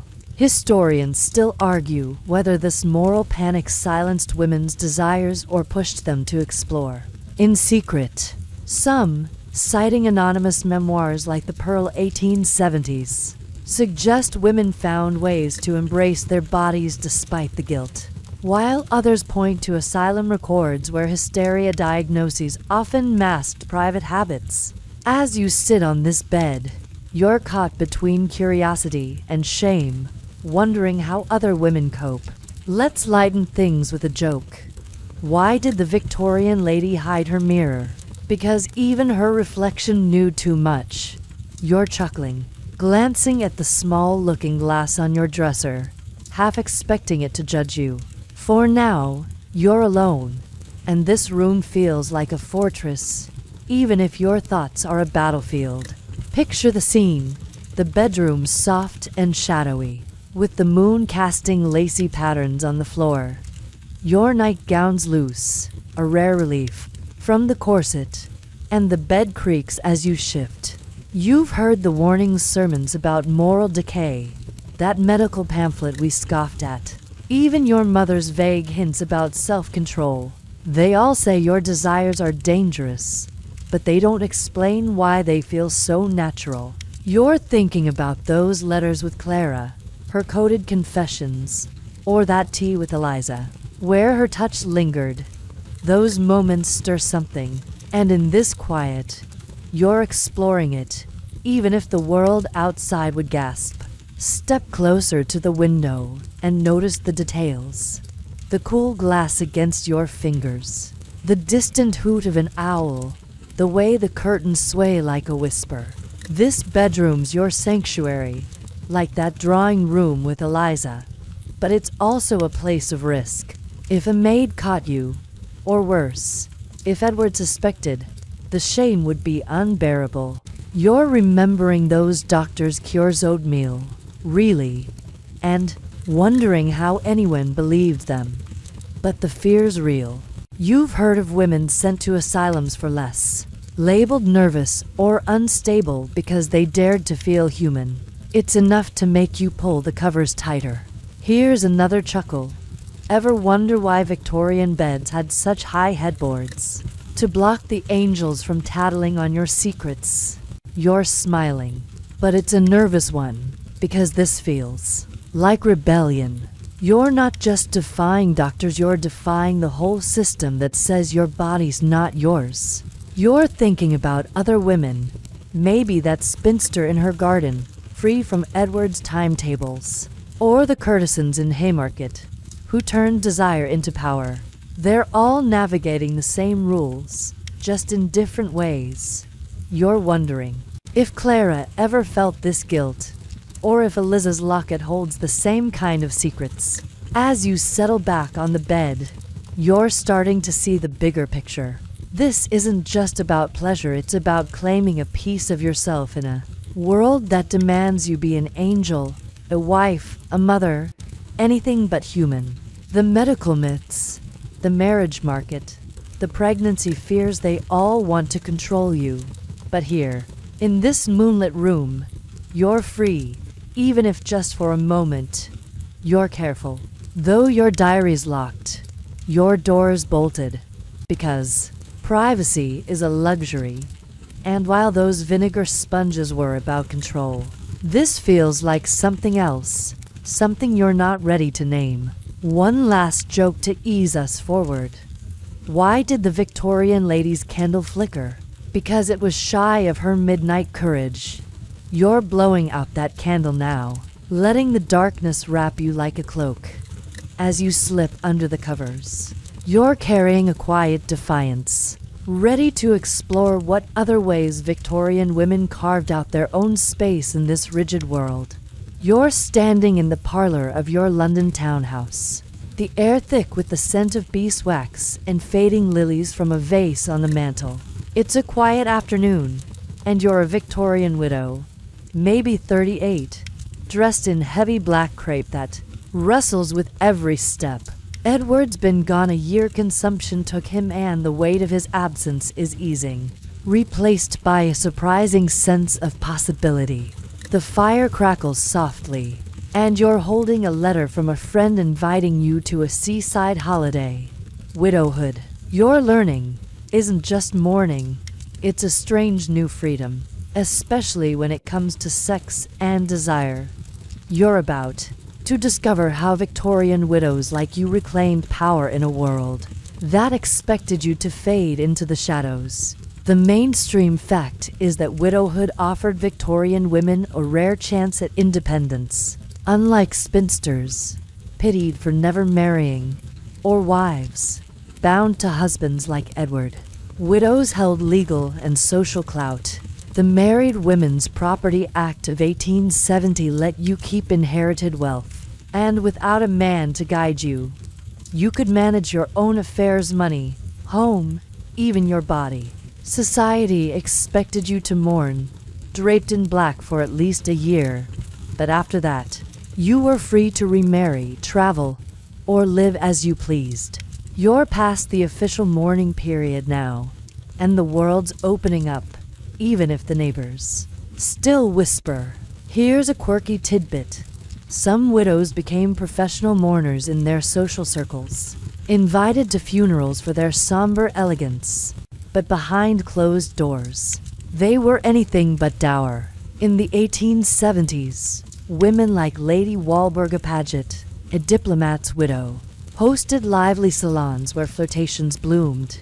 You're imagining yourself at one, trading witty banter with a dashing widower, your black veil swapped for a silk shawl. It's like stepping from a dirge into a waltz, and you're tempted to try it, even if just to feel your pulse race again. Historians still argue whether widowhood was truly liberating, or just swapped one set of rules for another. Some, citing diaries of women like author Mary Kingsley, say it gave you space to explore passions, travel, writing, or romance without a husband's veto. Others note the pressure to remain respectable, lest you be labeled a merry widow chasing scandal. As you fold that letter, you're feeling the pull of both freedom and scrutiny, wondering how far you'll dare to go. Let's lighten things with a joke. Why did the Victorian widow wear such dark gloves? To hide the spark of her new adventures. You're smiling, slipping off your own gloves to feel the warmth of the fire. For now, you're savoring this parlor's quiet, a space that's yours alone. Picture the scene. The room's elegant but lived in, with a velvet sofa, a ticking clock, and a portrait of Edward glowering from the wall. You've kept his picture up, mostly for the maid's sake, but you're starting to see it as a relic, not a ruler. Widowhood's changed you. You're not dodging Edward's timetables or those vinegar sponges we laughed about. You're free from pregnancy's fears, though you miss the children you might have had. And desire? It's stirring again, like a flower breaking through frost. You're not ready to remarry another Edward. Sounds exhausting, but you're curious about what's out there. Maybe a flirtation, maybe more. Step closer to the mantel and notice the details. The cool marble under your fingers, the faint creak of the floor, the way the lily's petals curl like secrets. This parlor's your command center, where you plan your next move. That seaside invitation? It's tempting, not just for the salt air, but for the chance to meet someone new, maybe a gentleman who sees you as a woman, not a widow's weeds. Society's more forgiving of your flirtations now. A widow's experience is winked at, unlike a spinster's innocence or a wife's fidelity. You're thinking about Clara's letters, her coded passions, or that tea with Eliza, where love felt possible. Widowhood lets you explore those sparks without the same risks. Here's another chuckle. Ever wonder why widows loved their mourning veils? Because they hid blushes better than any fan. You're picturing yourself at that seaside, veil lifted, laughing with a stranger who doesn't know Edward's ghost. But it's not all carefree. You're still watched by family, neighbors, even your own conscience, trained to uphold that angel myth. If you step too far, like pursuing a lover openly, gossip could tarnish you. And sex, it's a possibility, but it's tricky. Pregnancy outside marriage is a scandal, and those sponges are still your only shield. You're cautious, your diary, locked tighter than ever. As you tuck the letter into your pocket, you're seeing the bigger picture. Widowhood's a second act, a chance to rewrite the script of that marriage market. Those medical myths, the pregnancy burdens. You're not just mourning Edward, you're outgrowing him, carving a space where desire isn't duty. You're thinking of other widows, like Paget, who turned loss into power, or even that courtesan, Laura Bell, who rewrote her own rules. They're your quiet inspiration as you plan your holiday. Your heart stirring with possibilities you never dared before. One last joke to ease us forward. Why did the widow's parlor feel so alive? Because her heart was finally free to dance. You're stepping toward the door, letter in hand, ready to embrace this new chapter and see what other liberties Victorian women claimed in their own way. You're lounging in your parlor, the one with the velvet cushions and the faint coal smoke tang.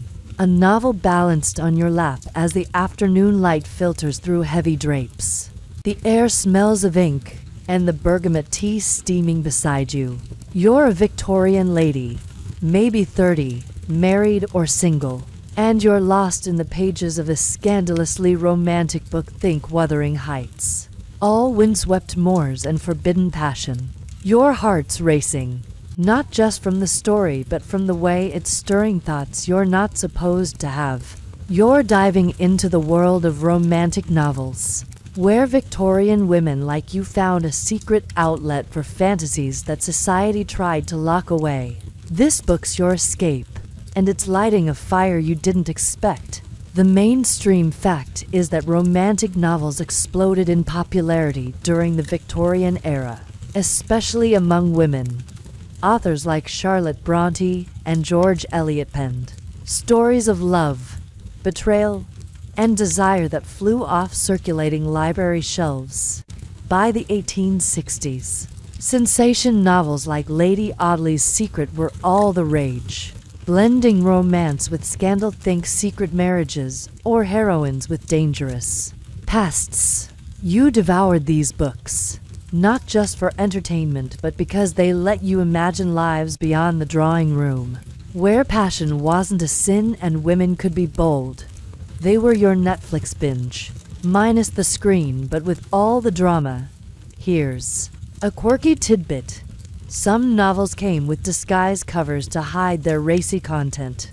You'd wrap your copy of East Lynne in plain brown paper or a fake religious title, so the maid or your nosy aunt wouldn't suspect you were reading about runaway wives or illicit affairs. It's like smuggling contraband, and you're grinning. As you turn the page, your book's cover innocently labeled Hymns for the Pious. Nobody guesses you're swooning over a brooding hero who'd make Edward's mutton chops look tame. Historians still argue whether these novels empowered women or just fed unattainable dreams. Some citing reader letters in magazines like the Englishwoman's Domestic Magazine. Say they gave you a language for desire, letting you explore feelings society silenced. Others argue they set impossible standards, making your real life Edwards. Timetables or spinster solitude feel dull by comparison.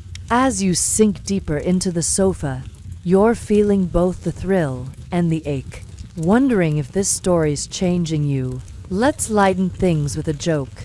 Why did the Victorian lady hide her novel? Because it was steamier than her tea. You're chuckling, tucking the book under a cushion as the maid passes with a coal scuttle. For now, you're safe in this parlor, lost in a world where heroines don't need vinegar sponges. Picture the scene. The room's cozy, with a ticking clock, and a half-finished embroidery hoop you abandoned for this novel. The fire's low, casting a warm glow on the pages. And your tea's gone cold, you're too engrossed to care. This story's got everything. A defiant heroine, a forbidden love, maybe a duel, or a stormy escape. It's not just escapism, it's a mirror to your own buried wishes. You're thinking about Clara's letters, their coded heat, or that tea with Eliza, where a glance felt like a chapter of its own. These novels give you permission to dream of passion, rebellion, or even just a life where you call the shots. Step closer to the bookshelf and notice the details. The worn spines of Bronte and Eliot, the faint creak of the floor, the way the drapes muffle the street's clatter. This parlor's your haven, like that widow's command center, but it's also a stage for your imagination. You're not just reading, you're living these stories, testing what it'd feel like to run off with a poet or defy a husband. It's dangerous, in a way. Those medical myths we laughed at warned that exciting novels could inflame your passions, leading to gasp hysteria or worse. You're rolling your eyes. But the fear's real. If Edward caught you blushing over this, he might lecture you on proper reading, like sermons or sewing patterns. Here's another chuckle. Ever wonder why Victorian novels were so thick? Because they had to hold all your unspoken desires. You're flipping pages faster now, your pulse matching the heroine's as she defies her family. You're also thinking about other women spinsters in their gardens, wives dodging pregnancy, widows planning seaside flings. You all read these books, swapping them at tea parties or hiding them in sewing baskets like that contraception pamphlet. They're your shared rebellion, a way to feel what society says you shouldn't. You're wondering if Eliza's reading this same novel, if it's why her smiles linger as you reach the climax. Literary, not the other kind you're seeing. The bigger picture. These novels aren't just stories, they're a lifeline. They let you explore desire without risking adultery's ruin or spinsterhood's loneliness. They're safer than sneaking out to Haymarket or penning two candid letters. But they're also a tease, showing you a world where women can want, act, even love freely, then snapping you back to your corseted reality. You're not sure if you're inspired or frustrated, but you're hooked, already eyeing the next book on your shelf. One last joke to ease us forward. Why did the Victorian lady's bookmark keep slipping? Because her heart was racing past the pages. You're closing the novel, hiding it under that cushion, and sipping your cold tea. As you rise, you're carrying the heroine's courage, ready to see what other ways Victorian women fed their secret fires. You're reclining in a doctor's office, not the modern kind with sterile white walls, but a stuffy Victorian one, all dark wood and leather-bound books, with a faint whiff of carbolic acid and pipe smoke. You're a Victorian lady, maybe 35, perched on a velvet chair, your crinoline taking up half the room.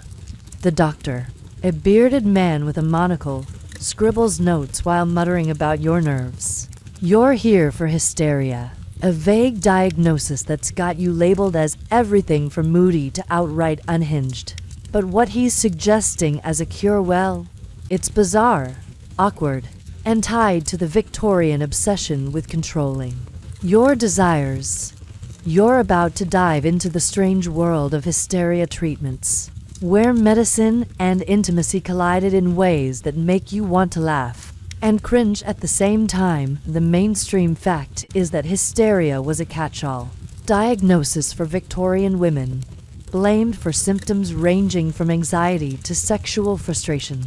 Medical texts like A Practical Treatise on the Diseases of Women, 1868, claimed it stemmed from an overactive womb or suppressed desires, and doctors saw it as their job to fix you. The go-to treatment, pelvic massage, where the doctor manually stimulated you to a hysterical paroxysm, essentially an orgasm.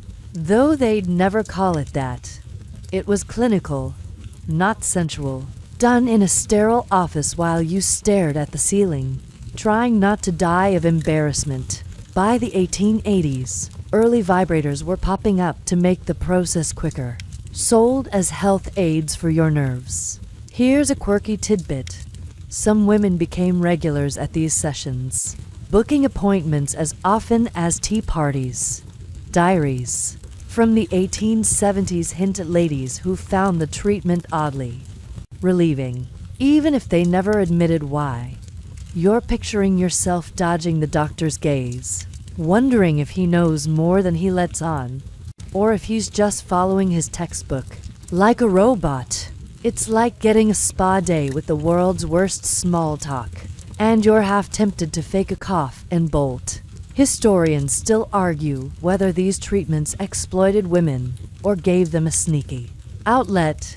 Some, citing medical journals, say they let you experience pleasure under the guise of health, bypassing the moral panic we saw with masturbation. Others argue it was dehumanizing, turning your body into a problem for men to solve. As you fidget with your gloves, you're caught between curiosity and discomfort, wondering what this says about your world. Let's lighten things with a joke. Why did the Victorian lady dread her doctor's visit? Because his cure was more awkward than her corset. You're smirking, imagining swapping this chair for that cozy parlor with your novels. For now, you're stuck here, trying to keep a straight face while the doctor drones on about vital energies. Picture the scene. The office is dim, with heavy curtains blocking the street's clamor. A brass instrument tray glints in the corner, and the doctor's desk is piled with papers and a creepy skull model. You're here because you've been irritable. Maybe you snapped at Edward over his timetable, or you've been too dreamy since reading that novel. Hysteria's a convenient label. It explains why you're not the perfect wife, mother, or spinster. But this treatment, it's a farce. The doctor's hands are gloved, his tone clinical, but you're hyper-aware of every touch, your cheeks burning as you think of Clara's letters or Eliza's lingering glances. This isn't passion, it's a transaction, and you're not sure who's fooling whom. Step closer to the window, imagining an escape, and notice the details. The dusty velvet of the curtains, the faint tick of a pocket watch, the way the air feels too thick. This office is a far cry from that foggy Haymarket or your moonlit bedroom, but it's another piece of the puzzle. Victorian society wants your desires locked up, whether through medical myths, marriage rules, or that masturbation panic we explored. Yet here you are, in a treatment that's practically encouraging what it condemns, all while calling it science. You're wondering if other women feel the same mix of relief and shame, or if they're just better at hiding it. Here's another chuckle. Ever wonder why Victorian doctors had such big desks? To hide their embarrassment during treatments. You're biting your lip to keep from laughing, because this whole setup is absurd. You're also thinking about those vibrators' clunky Hand-cranked things advertised in ladies' magazines as circulation boosters. You've seen the ads, buried between corset patterns and soap. And you're curious, even if you'd never admit it. They're a hint that maybe, just maybe, your desires aren't the problem society's rules are. As you adjust your bonnet, you're starting to see the bigger picture. Hysteria treatments, like those romantic novels or secret letters, are a crack in the system. They let you feel something, even if it's wrapped in medical jargon and awkward silences. You're remembering that widow's freedom, how she traded mourning for possibility, or the spinster's garden, where desire bloomed quietly. You're all navigating the same maze, finding loopholes where you can. This office, for all its weirdness, is one of those loopholes, a place where your body's allowed to exist. Even if the doctor doesn't understand why, you're not sure if you'll come back, but you're leaving with a new question. What else can you claim for yourself? One last joke to ease us forward. Why did the Victorian lady's nerves always act up? Because they knew more than her doctor ever would. You're stepping out of the office. The streets bustle, a welcome relief, carrying a mix of defiance and wonder as you head back to your world, ready to uncover more of its hidden corners. You're lingering in the back stairs of your townhouse, where the air smells of starch and damp stone, and the flicker of a single candle throws shadows on the rough walls. You're a Victorian lady, maybe 36, tiptoeing past the servants' quarters, your silk gown swapped for a plain shawl to avoid notice. Below, in the kitchen, the maids are giggling over a kettle, their whispers sharp and juicy gossip about you, Edward, and the secrets of your bedroom. You're eavesdropping, heart pounding, because these women know more about your private life than your own family. This is the Servants' Gossip Network, a hidden web of chatter that carries every scandal. And you're about to learn how it shaped the lives of Victorian ladies like you. The mainstream fact is that servants were the backbone of Victorian households, and their gossip was a powerful, unofficial record of private life. By the 1860s, middle and upper-class homes relied on maids, cooks, and footmen who saw everything: stolen kisses, late-night rows, even the state of your bedsheets. Diaries, like those of housemaid Hannah Culwick, show servants traded stories, not just for entertainment but as a kind of currency, building trust or settling scores.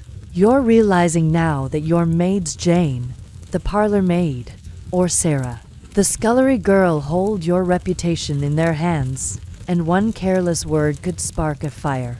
Here's a quirky tidbit.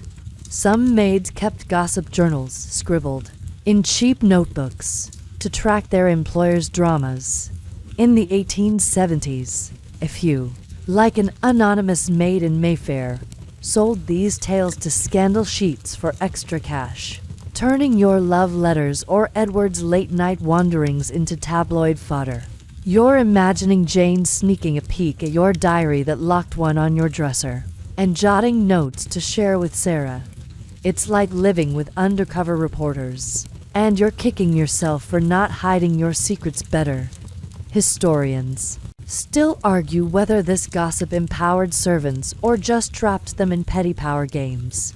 Some, citing Culwick's writings, say it gave maids a voice, letting them judge the perfect ladies they served.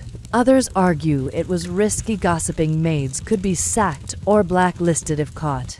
As you press your ear to the wall, you're feeling the weight of their words, wondering what they've seen and what they'll say. Let's lighten things with a joke. Why did the Victorian maid polish the silver so fast? To get back to the juicy gossip. You're stifling a laugh, your candle flickering as you strain to hear Jane's hushed voice. For now, you're invisible, a ghost in your own house, but your nerves are tingling with every word. Picture the scene. The back stairs are narrow, the wood worn smooth by years of scurrying feet. The kitchen's warmth seeps up, carrying the scent of bread and coal. You catch fragments, the mistress's new shawl, laid with that gentleman collar, and your stomach twists. Are they talking about you and that novelist, Langley, from your risky park rendezvous? Or is it just Edward's cousin, who overstayed at tea? Servants see everything. The blush when you read Clara's letters, the extra lock on your diary, even the vinegar sponges you thought you hid. They're your spies and your betrayers, and you're torn between anger and awe at their nerve. Step closer to the kitchen door and notice the details. The rough grain of the wood under your fingers, the faint clink of dishes, the way the candle's wax drips onto your hand. This isn't your polished parlor, or that doctor's office with its creepy cures. It's raw, unfiltered, where the rules of your world get dissected by women you barely notice. You're thinking about Jane, barely 20, who knows more about love and betrayal than you did at her age. She's seen Edward's moods, maybe caught him slipping out to Haymarket, and she's pieced together your life like a puzzle. Her gossip could ruin you or protect you, if you play it right. Here's another chuckle. Ever wonder why Victorian maids wore such big aprons? To hide the secrets they carried from room to room. You're grinning, but it's uneasy because you're realizing how exposed you are. You're remembering that widow's freedom, how she dodged scrutiny, or Eliza's drawing room, where secrets stayed safe. But here, in your own home, you're vulnerable. If Jane talks about Langley, or if Sarah saw you hide that novel, it could spread to the neighbors, the church, the whole marriage market you escaped, and sex. They know about that too, whether you're dodging Edward's advances or sneaking moments alone. Like we explored in that moonlit bedroom. As you creep back upstairs, you're seeing the bigger picture. The servants' gossip isn't just chatter, it's a mirror, showing how fragile your perfect life is. They know about the hysteria treatments, the romantic novels, the pregnancy fears, because they clean up the evidence. They're your shadow selves, living the same desires and risks but with less to lose. You're tempted to bribe Jane with a raise, or at least be kinder, to keep her quiet. But you're also wondering what she's learned from you. Maybe your defiance, your secrets, are teaching her to carve her own path, just like you're trying to do. One last joke to ease us forward. Why did the maid's broom sweep so quietly? Because it knew the house's secrets were louder. You're blowing out your candle, the darkness wrapping you as you slip back to your bedroom. As you lock the door, you're carrying a new respect for Jane's power and a resolve to guard your secrets closer, ready to see what other networks shaped your world. You're standing in front of a full-length mirror in your dressing room, the morning light glinting off the polished walnut frame as you adjust a silk bustle gown that hugs your curves just so. The air smells of lavender powder and the cedar chest where your dresses live. You're a Victorian lady, maybe 37, married or widowed, and you're prepping for a society tea. But this isn't just about looking proper. Your outfit, every lace trim, every hidden stitch is a coded message, dripping with sensual subtext that Victorian society both craved and condemned. You're diving into the world of fashion, where clothing wasn't just fabric but a silent language of desire. And you're learning how to speak it without saying a word. The mainstream fact is that Victorian women's fashion was designed to signal modesty while subtly hinting at allure. Dress manuals like The Art of Dressing Well 1870 preached layers, chemises, corsets, crinolines, bustles to cover every inch from neck to ankle. But the silhouette, with its cinched waist and exaggerated hips, was crafted to draw eyes, emphasizing your body in ways that felt anything but innocent. You were a walking paradox, a virtuous lady whose every curve screamed temptation, all while pretending you didn't notice. Your gown today, with its deep burgundy hue and plunging neckline just shy of scandalous, is playing that game to perfection. Here's a quirky tidbit. Some women sewed secret pockets into their skirts for love notes or forbidden trinkets. In the 1870s, fashion magazines whispered about ladies tucking billets do, or even tiny portraits of lovers, into hidden seams, safe from chaperones or nosy maids. You're padding a small pocket in your petticoat, where a note from that novelist, Langley, or maybe Eliza's locket, sits like a guilty thrill. It's like carrying a secret diary right under your bustle, and you're half smirking at the thought of anyone finding it. Historians still argue whether fashion gave women power, or just dressed up their cages. Some, citing dressmakers' records, say you could control your image, using color, or cut to signal availability or defiance. Others argue the endless layers and bone-crushing corsets were tools of oppression, enforcing ideals no one could live up to. As you lace up, you're feeling both the rush of looking irresistible and the ache of a corset that's definitely not your friend. Let's lighten things with a joke.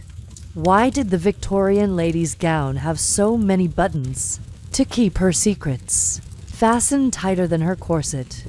You're chuckling, struggling with a hook that's fighting back, but you're almost ready for that tea. For now, you're a vision in burgundy, ready to turn heads without breaking the rules. Picture the scene. The dressing room's intimate, with a velvet stool, a clutter of hairpins, and that diary on the vanity, still locked from our midnight musings. Your maid, Jane, is hovering, tugging at your laces, but you're directing this performance. The corset squeezing your ribs, shaping that hourglass figure society loves. But it's also a reminder of the cost-breathless afternoons and fainting spells aren't just for show. Your neckline's low enough to raise eyebrows, but you've pinned a lace fichu to keep it proper. Every detail, from the jet beads on your sleeves to the silk roses at your waist, is chosen to hint at desire while screaming virtue. It's exhausting, but you're good at it. Step closer to the mirror and notice the details. The cool glass under your fingertips, the faint creak of the floor, the way your gown shimmers like wine in sunlight. This room's your stage, like that widow's parlor or the spinster's garden. But it's also a battlefield. Fashion lets you play with power-drawing eyes, sparking whispers, but it's a tightrope. To bold, and you're fast, to plain, and you're invisible. You're thinking about Claire's letters, her coded passion, or that Haymarket Street, where courtesans used fashion to sell what you're only hinting at. Your gown's a softer weapon, but it's just as deliberate. Here's another chuckle. Ever wonder why Victorian ladies wore such big bustles? To carry the weight of everyone's expectations. You're adjusting yours now, wondering if it's worth the waddle it gives your walk. You're also remembering those medical myths. How doctors blamed tight corsets for hysteria while praising them for discipline. It's absurd, but it's your reality. Every lace and ribbon is a nod to those rules. Even as you bend them, you're choosing burgundy because it feels alive. A far cry from the widow's black crepe or the debutante's pastel innocence. It's a signal. You're here, you're vibrant, and you're not just Edward's wife or anyone's angel. As you pin a cameo at your throat, you're seeing the bigger picture. Fashion's not just vanity, it's strategy. It lets you navigate the marriage market's echoes, the servants' gossip, the pregnancy pressures, all while saying what your voice can't. You're thinking of Eliza, how her shawl brushed yours at tea, or that novel heroine who wore red to defy her world. You're all using what you've got: gowns, glances, hidden pockets to carve out space in a system that wants you silent. That tea today? It's not just scones and small talk, it's a chance to test this power, to see whose eyes follow you and what they dare to say. One last joke to ease us forward. Why did the Victorian lady's mirror blush? Because it saw her gown's secrets first. You're giving yourself one last look, smoothing the silk, and stepping out. As you head to the carriage, you're carrying the weight of this burgundy armor, ready to explore what other tools Victorian women wielded in their quiet rebellions. You're stepping out of a carriage onto a bustling London street, the clatter of hooves and hawkers' cries filling the air. As you adjust your bonnet against a brisk wind, the scene smells of coal dust and roasted chestnuts. And you're a Victorian lady, maybe 39, dressed in that burgundy gown, heading to a high society tea at a grand townhouse. You're not just here for cucumber sandwiches, you're navigating the crushing pressure of public decorum, where every word, glance, and gesture is scrutinized for signs of impropriety. This is the Victorian obsession with reputation, a relentless spotlight that shaped your life, especially when it came to sex and desire. You're walking a tightrope, and one misstep could send you tumbling into scandal. The mainstream fact is that a woman's reputation was her currency in Victorian society, worth more than money or beauty. Conduct manuals like Etiquette for Ladies 1863 drilled into you that purity, real or performed, was your ticket to respectability. Any hint of sexual misconduct, from a flirty laugh to a rumored affair, could ruin you. Divorce courts and gossip columns thrived on fallen women, and even innocent actions like walking unchaperoned could spark whispers. You're hyper-aware of this as you climb the townhouse steps, your gloved hand gripping the railing, knowing every eye in the room will judge your every move. Here's a quirky tidbit. Some ladies carried scent bottles filled with smelling salts, not just for fainting but to signal distress and deflect awkward moments. In the 1870s, a quick whiff from a silver vial could buy you time to escape a prying question about your health or marriage. You've got one tucked in your reticule.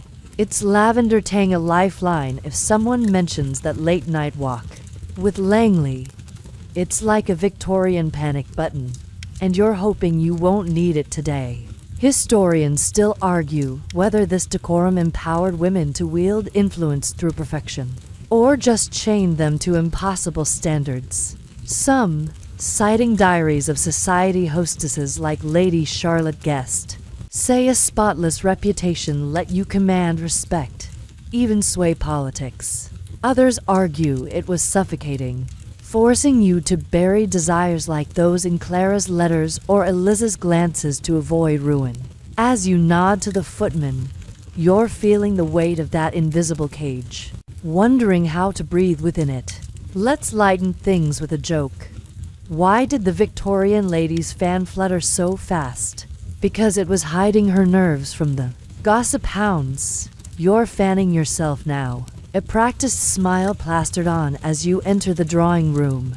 For now, you're playing the part, but your heart's racing like you're back on that foggy park bench. Picture the scene, the rooms, a whirl of silk gowns and clinking teacups, with a crystal chandelier catching the afternoon light. Ladies in pastels and gentlemen in stiff collars murmur about the weather, or the Queen's latest appearance, but their eyes are sharp, scanning for weakness. You're seated near a hostess, Mrs. Langley, no relation to your novelist, thank goodness, who's known for her eagle-eyed judgment. Every move matters. The way you sip your tea, the tilt of your head, the fold of your hands. One wrong word, like mentioning a racy novel or laughing too loudly, and you're fodder for tomorrow's whispers. You're thinking of Jane, that maid who overheard too much, and praying she hasn't sold your secrets to a scandal sheet. Step closer to the tea table and notice the details. The delicate porcelain cups, the faint hum of a distant piano, the way your burgundy gown stands out against the pastel crowd. This drawing room's a stage, like that dressing room where you armed yourself with silk and subtext. But the stakes are higher.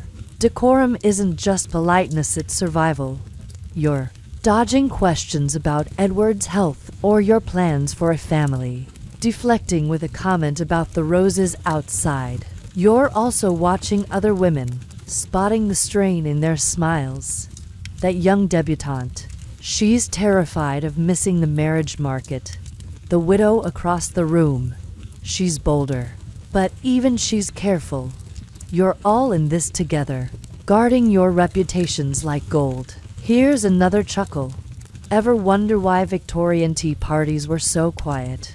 Because everyone was too busy guarding their secrets. You're biting back a grin, sipping tea to hide it.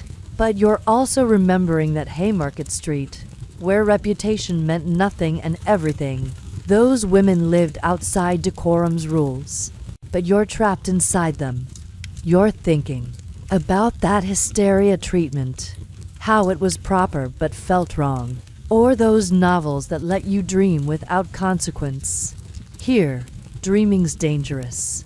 If Mrs. Langley heard about Langley the novelist, not her, you'd be shunned. Your invitations drying up faster than your tea as you set down your cup. You're seeing the bigger picture. Decorum's a leash, tying you to the marriage market, the pregnancy pressures, the gossip network. It's why you lock your diary, why you chose that burgundy gown with care, why you're clutching that scent bottle. But it's also a tool. If you play it right, like Lady Guest, you can wield influence, maybe sway a charity board or charm a useful ally. You're not just surviving this tea, you're strategizing, using every glance and word to keep your place. You're wondering about Eliza, if she's navigating this same game, or Clara, if her letters ever cost her a seat at a table like this. One last joke to ease us forward. Why did the Victorian lady's gloves stay so clean? Because she never dared touch a scandal. You're slipping your gloves back on, ready to leave this gilded cage. As you step toward the door, you're carrying the weight of decorum and a quiet resolve to bend its rules, ready to see what other pressures Victorian women faced in their world. You're swaying gently in a steamship's cabin, the creak of wood and the slap of waves against the hull filling the air, which smells of salt and tar. You're a Victorian lady, maybe 40, standing by a porthole, your shawl slipping as you gaze at the endless horizon. You're bound for India, or perhaps Australia, part of the British Empire's sprawling reach. And this journey's not just about travel. It's about escaping the suffocating rules of London's drawing rooms. The Empire's colonies offered Victorian women like you a chance to rewrite the script of sex and desire. And you're about to discover how these far-flung places loosen the corset strings of propriety. Even if just a little, this ship's your gateway, and the possibilities are making your heart race. The mainstream fact is that colonial life often disrupted the rigid sexual norms of Victorian Britain. By the 1870s, women in colonies like India, Australia, or South Africa, whether wives of officials, missionaries, or adventurers, faced different expectations. Books like The Englishwoman in India 1864 noted that colonial society was less formal, with fewer chaperones and more mingling across class and race lines. You could flirt, dance, or even form unconventional bonds without the same scrutiny you faced at that tea party.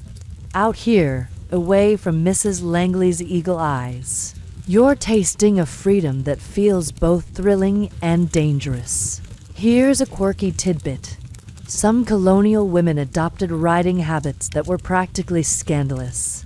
Back home trousers under split skirts, letting you gallop across dusty plains like a cowgirl. In the 1870s, ladies like Isabella Bird a travel writer, ditched petticoats for practical gear, signaling a bolder identity. You're picturing yourself in one now, astride a horse in some sun-scorched outpost, your bonnet swapped for a wide-brimmed hat. It's not just about fashion, it's about claiming a body that moves freely, maybe even attracts a rugged officer's glance, and you're half smirking at the thought. Historians still argue whether colonial life truly liberated women, or just swapped one set of rules for another. Some, citing Bird's journals, say it let you explore desires romantic, sexual, or just adventurous in ways London stifled. Others point to colonial racism and class divides, arguing you were still bound by empire's hierarchies, expected to uphold British virtue. As you lean against the porthole, you're feeling both the rush of possibility and the weight of new expectations, wondering how far you'll push this freedom. Let's lighten things with a joke. Why did the Victorian lady pack her fan for India? To cool her blushes in the tropical heat. You're chuckling, fanning yourself with a palm leaf fan you bought at the last port, because this cabin's sweltering. For now, you're alone, dreaming of what awaits on shore. Picture the scene. The cabin's cramped, with a narrow bunk, a swaying lantern, and your trunk stuffed with gowns you're already rethinking.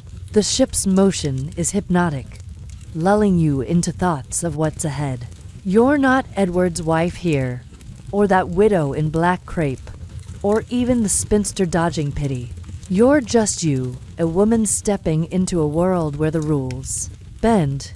In the colonies, you might dine with officers under starlit verandas, unchaperoned, or share a tent with a female companion, like those Boston marriages we touched on. Sex and desire feel closer, less taboo, maybe a flirtation with a local merchant, or a bond with a fellow traveler who understands your restlessness. Step closer to the porthole and notice the details. The briny tang on your lips, the groan of the ship's timbers, the way the sea glitters like a promise. This journey's a far cry from that gossip-filled backstairs or the tea party's scrutiny. You're thinking about Clara's letters, how her passion needed codes, or that hysteria treatment where desire was medicalized. Out here, desire might just be human. You've heard stories, wives taking lovers among expatriates, spinsters forming partnerships with women, even missionaries bending vows in the heat of a new world. It's not all rosy. Disease, isolation, and cultural clashes are real, and those vinegar sponges are still your only shield against pregnancy's risks. Here's another chuckle. Ever wonder why colonial ladies loved their parasols? To shade their scandals from the sun.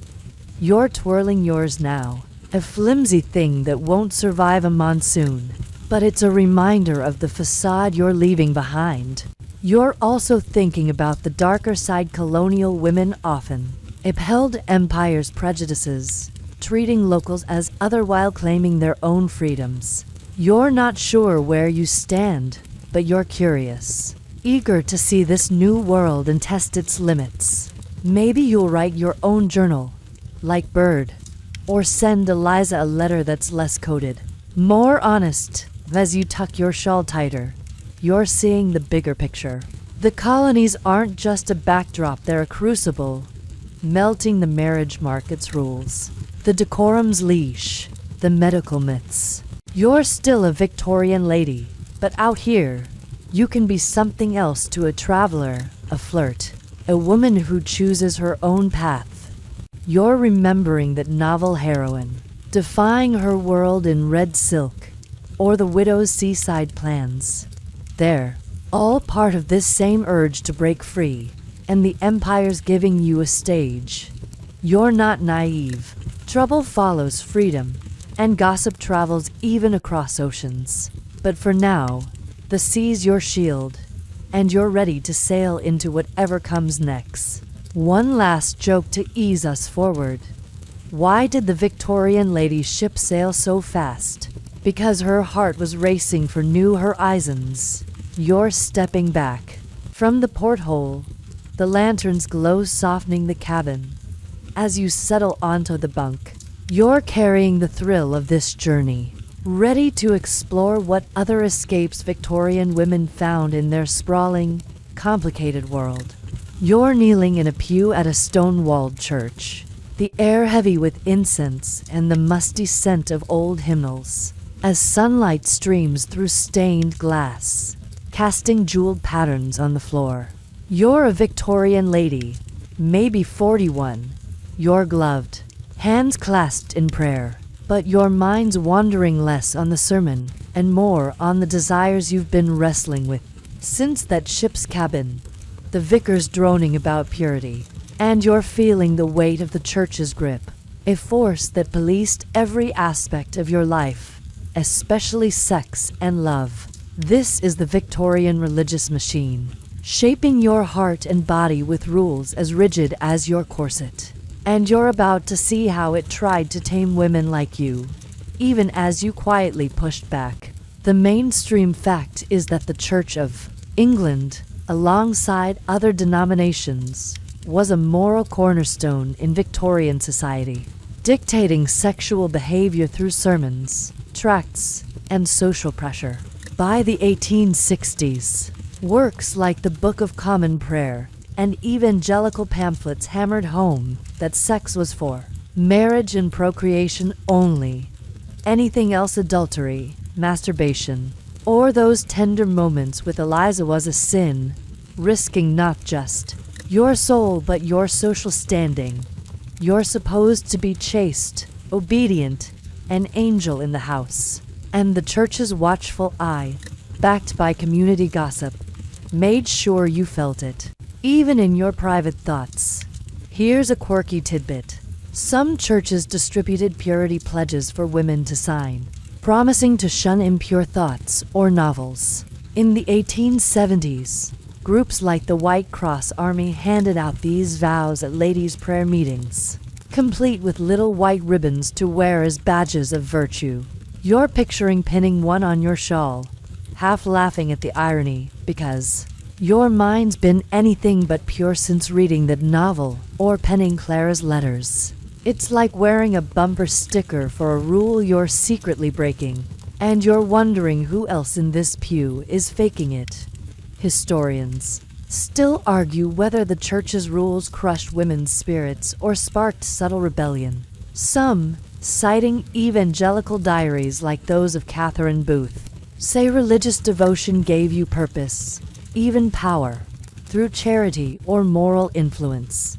Others argue it was oppressive, shaming you into silence about desires, from Langley's glances to Eliza's touch. As you bow your head, you're feeling both the comfort of faith and the chafing of its leash, wondering how to balance them. Let's lighten things with a joke. Why did the Victorian lady clutch her hymnal so tight? To keep her naughty thoughts from singing out. You're smiling behind your gloves, catching a side eye from the matron next to you. For now, you're playing the pious part, but your heart's humming a different tune. Picture the scene. The church is hushed, save for the vicar's voice and the rustle of starched dresses. The pews are packed with women like you, their bonnets bobbing like a sea of propriety. But you know better, each one's hiding something. You're thinking about that tea party, where decorum was a mask, or the servants' gossip, which could expose you faster than a sermon. The church amplifies that scrutiny, preaching that your body's a battleground for virtue. If you're married, you're to submit to Edward's duties but never enjoy them too much. If you're single or widowed, you're to be passionless, a marble saint.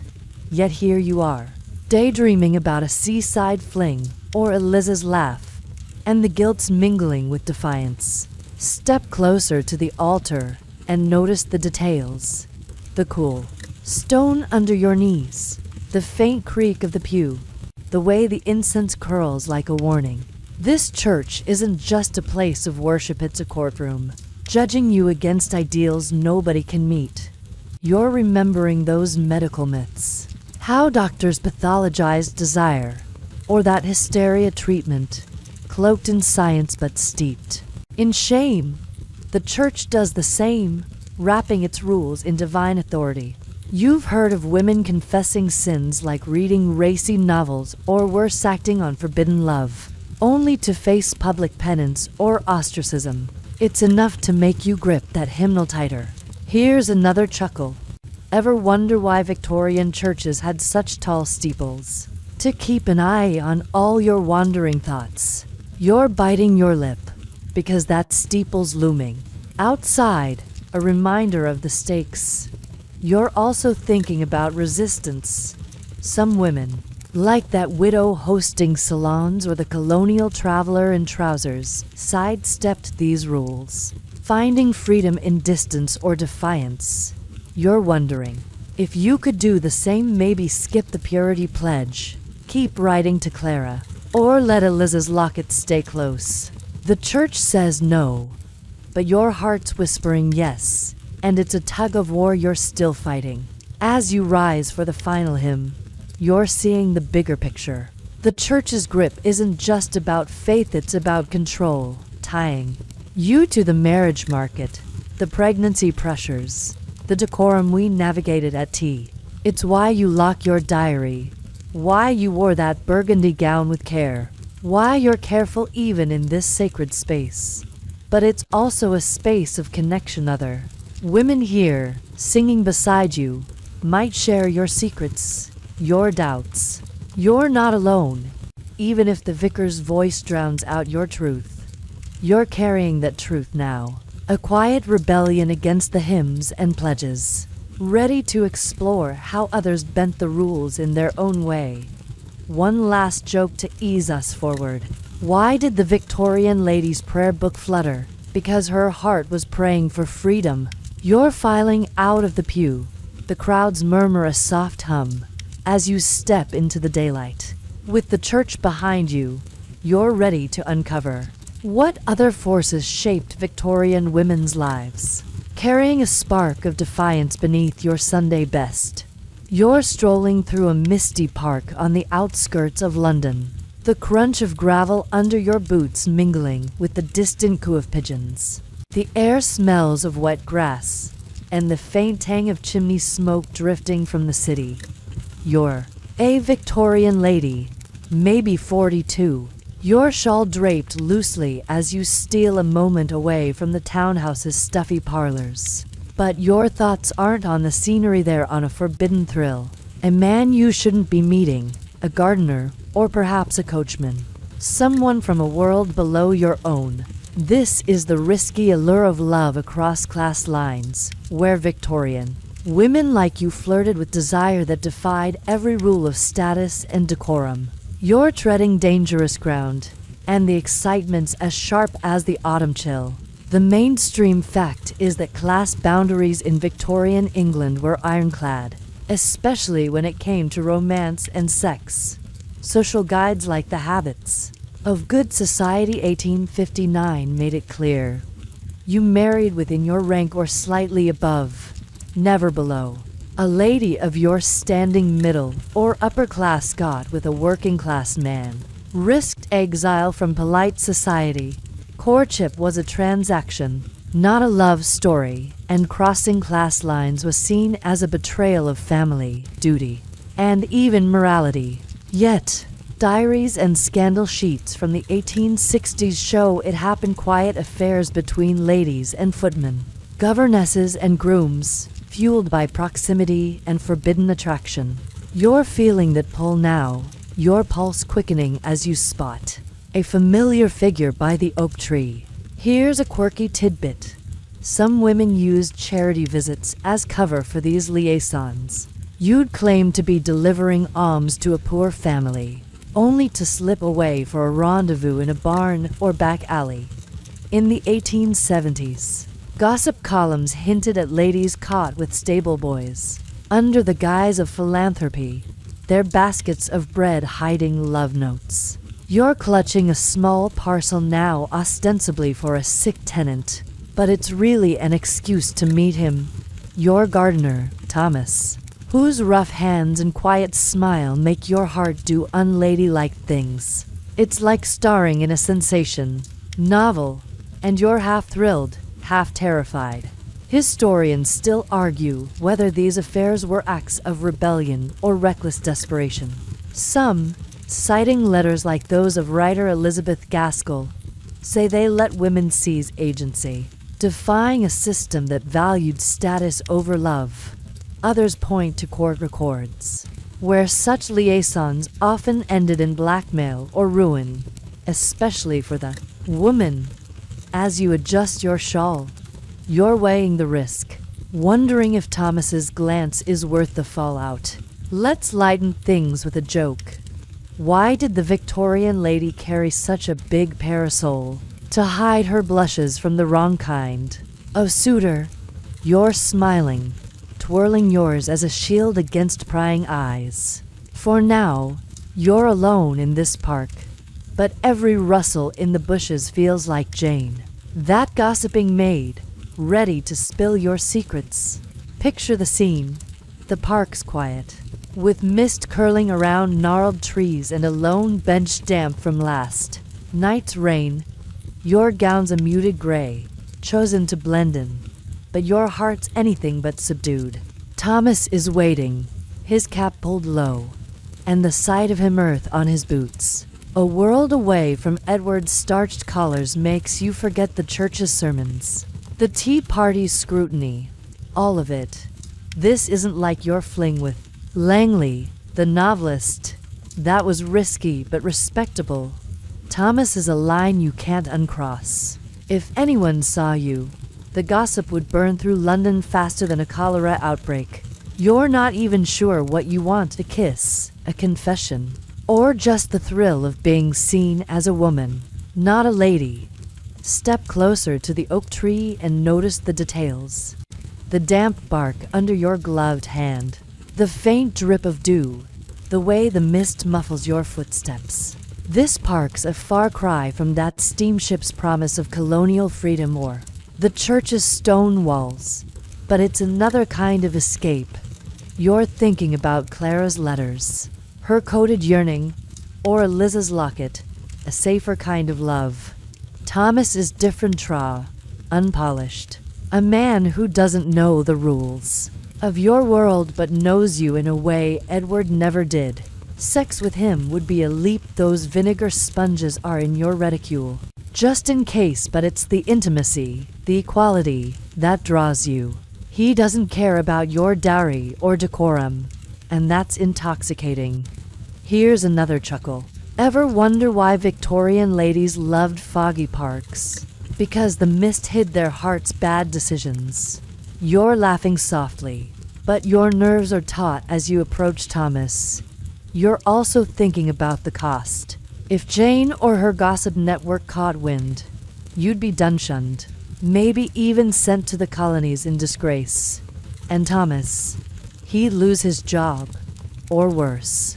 You're remembering those Haymarket women who lived outside class rules but paid a price, or that widow's bold salons where freedom came with wealth. You've got neither their safety net nor their defiance, just this moment and a choice. As you exchange a quiet word with Thomas, you're seeing the bigger picture. Love across class lines isn't just romance, it's a rebellion against the marriage market, the church's grip, the decorum that chokes you. It's why you locked your diary, why you wore gray today, why you're risking everything for a gardener's smile. You're wondering about other women maids who loved masters, ladies who ran off with coachmen, and whether they found happiness, or just traded one cage for another. For now, Thomas's hand brushes yours, and it's enough to keep you here. Heart racing, rules be damned. One last joke to ease us forward. Why did the Victorian lady's boots get so muddy? Because her heart wandered off the proper path. You're stepping back, Thomas fading into the mist. As you head home, With the park behind you, you're carrying this secret spark, ready to uncover what other boundaries Victorian women dared to cross. You're sitting by a bay window in your parlor, the late afternoon light filtering through lace curtains as you sip lukewarm tea and stare at a wilting fern. The air smells of dust and the faint lavender of your sachet, tucked into your shawl. You're a Victorian lady, maybe 45, and time's been creeping up your hair streaked with silver. Your monthly cycles are erratic, and the mirror's less forgiving. You're navigating menopause, a stage Victorian society barely acknowledged, cloaking it in whispers and stigma. This isn't just about your body changing. It's about facing a world that tied your worth to youth and fertility. And you're uncovering how women like you dealt with the quiet struggles and surprising freedoms of aging. It's a new chapter, and you're feeling it in your bones. The mainstream fact is that menopause was poorly understood in Victorian England, often treated as a shameful decline rather than a natural phase. Medical texts like The Change of Life in Health and Disease 1857 called it the climacteric, warning of mood swings, nervous debility, or even insanity. Doctors assumed your value tied to motherhood and marital duties faded with your fertility, and society expected you to retreat into dowdy matronhood, all gray gowns and charity work. You're supposed to be invisible now, no longer a player in the marriage market or the bedroom. But you're not ready to vanish, even if the world's pushing you toward the shadows. Here's a quirky tidbit. Some women turn to rejuvenation. Tonics, bizarre concoctions sold in apothecaries, promising to restore vigor with ingredients like arsenic or crushed beetles. In the 1870s, ads in the ladies' newspaper hyped these elixirs, claiming they'd keep you blooming past 50. You've got a bottle on your vanity, its label promising miracles, but you're skeptical it smells like bad wine and regret. It's like buying a fairy tale in a vial, and you're half laughing at the thought of gulping it down just to feel young again. Historians still argue whether menopause marginalized women or opened new doors. Some, citing diaries of women, like Florence Nightingale, say it freed you from pregnancy's risks and marital duties, letting you focus on personal passions. Others point to medical records showing women shamed into silence, their symptoms dismissed as hysteria. As you set down your teacup, you're feeling both the ache of being sidelined and a spark of possibility, wondering how to rewrite this stage on your terms. Let's lighten things with a joke. Why did the Victorian ladies' fan work overtime now? Because it had to cool her hot flashes and her defiance. You're chuckling, waving your fan lazily, though the flush on your cheeks isn't just from the tea. For now, you're alone, grappling with a body that's rewriting its own rules. Picture the scene. The parlor's familiar, with its velvet cushions and ticking clock, but it feels smaller today, like the world's closing in. Your body's changing, hot flashes that strike at midnight, moods that swing like a pendulum, joints that creak louder than your floorboards. The doctor wasn't much help, muttering about the change and prescribing rest, as if you're a clock winding down. You're thinking about Edward, if he's still around, and how his expectations have faded, or maybe he's eyeing younger women, like those Haymarket courtesans. If you're widowed or single, you're dodging pitying looks from friends who think your life's over. But you're not done, not by a long shot. Step closer to the window and notice the details. The cool glass under your fingers, the faint hum of street vendors outside, the way the fern's leaves droop like your own resolve some days. This parlor's your refuge, like that widow's command center or the spinster's garden. But it's also a mirror, reflecting a society that doesn't know what to do with you. You're remembering Clara's letters, how her passion didn't dim with age, or Eliza's locket, a love that defied time. Menopause, you're realizing, isn't just loss, it's a release. No more vinegar sponges, no more pregnancy fears, no more duties to schedule. You're free to want, to feel, maybe even to act, without the old risks. Here's another chuckle. Ever wonder why Victorian ladies loved their shawls? To wrap up their wisdom and keep society guessing. You're pulling yours tighter, not for warmth but for comfort, as you think about other women like you. Some, like Nightingale, poured their energy into reform, defying the matron label. Others, like that widow's salon hostess, flirted shamelessly, their age a badge of confidence. You're wondering if you could do the same, maybe join a literary club, write a novel, or even rekindle that spark with Thomas, the gardener. Without the fear of scandal, sticking is hard. Society's less harsh on older women's indiscretions. And that's a loophole you're eyeing as you rise from your chair. You're seeing the bigger picture. Menopause, for all its stigma, is a turning point. It's why you locked your diary, why you wore that burgundy gown, why you're questioning the church's rules or the Tea Party's decorum. You're not just aging, you're evolving, stepping out of the roles that defined you, wife, mother, angel, and into something new. You're thinking of that colonial ship where freedom felt possible, or the novels that let you dream. This stage is your own empire, uncharted and yours to claim, even if the world doesn't see it yet. One last joke to ease us forward. Why did the Victorian lady's tea go cold? Because her thoughts were too hot for the cup.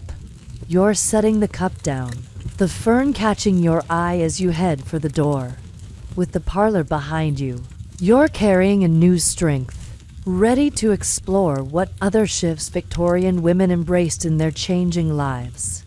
You're perched on a cushioned chair in your drawing room, the air soft with the scent of wax polish, and the faint musk of old books stacked on a nearby table. A single photograph, framed in silver, rests in your hands, a candid portrait of you and a dear friend, maybe Eliza, caught mid-laugh under a garden trellis. The light through the window catches the image, and you're a Victorian lady, maybe 43, marveling at this newfangled art form. Photography's sweeping England, and it's not just for stiff family portraits anymore. It's capturing intimate moments, private affections, and even hints of desire that words can't hold. You're diving into the world of Victorian photography, where lenses revealed what society tried to hide, and you're feeling the thrill of being seen in a new way. The mainstream fact is that photography became a cultural phenomenon in the Victorian era, especially after the 1860s, when cheaper techniques like carte de visite made portraits accessible. Studios popped up everywhere, and women like you flocked to them, not just for formal shots but for private keepsakes.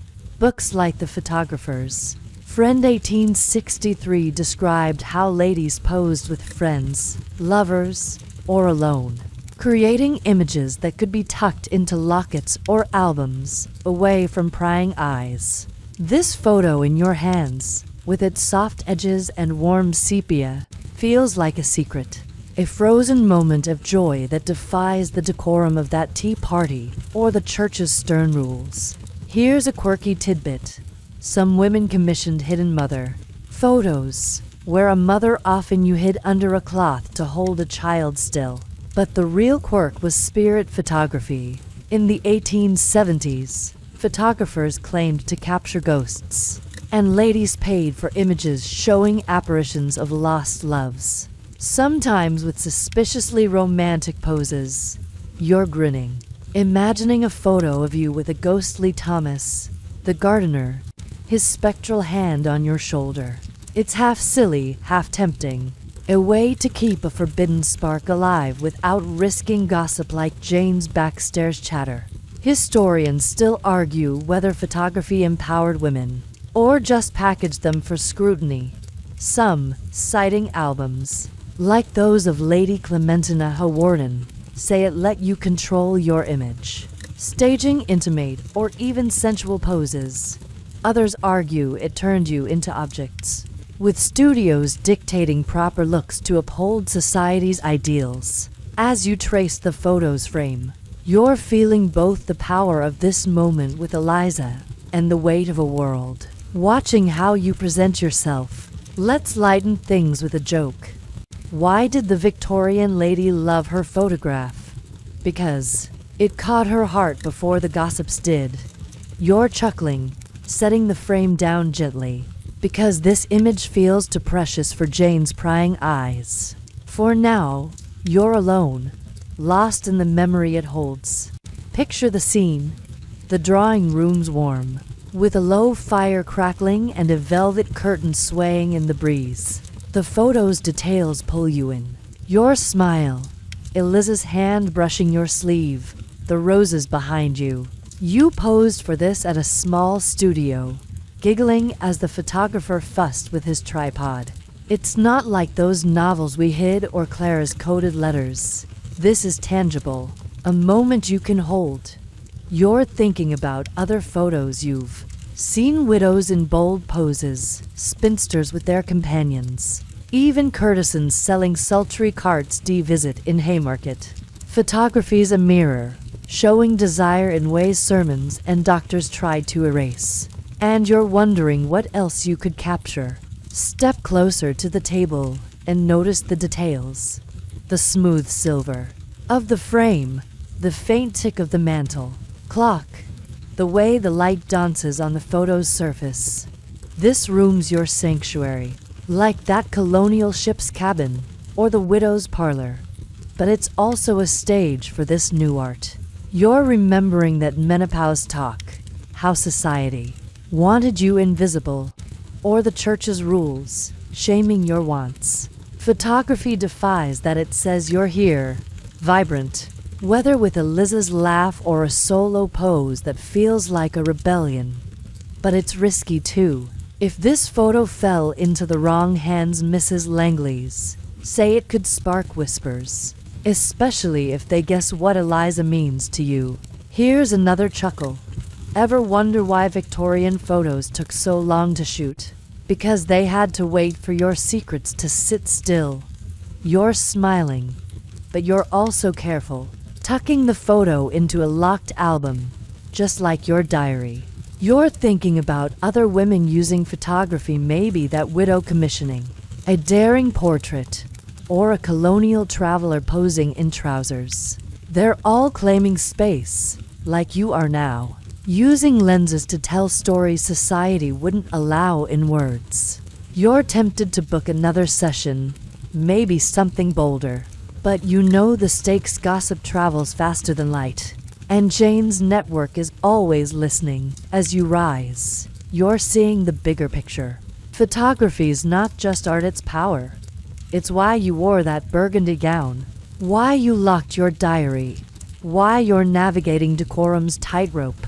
It's a way to hold onto Clara's passion, Eliza's touch, or even Thomas's forbidden glance, without the risks of adultery or class-crossing love. You're wondering if Eliza keeps a photo too, or if Clara's ever posed with her artist.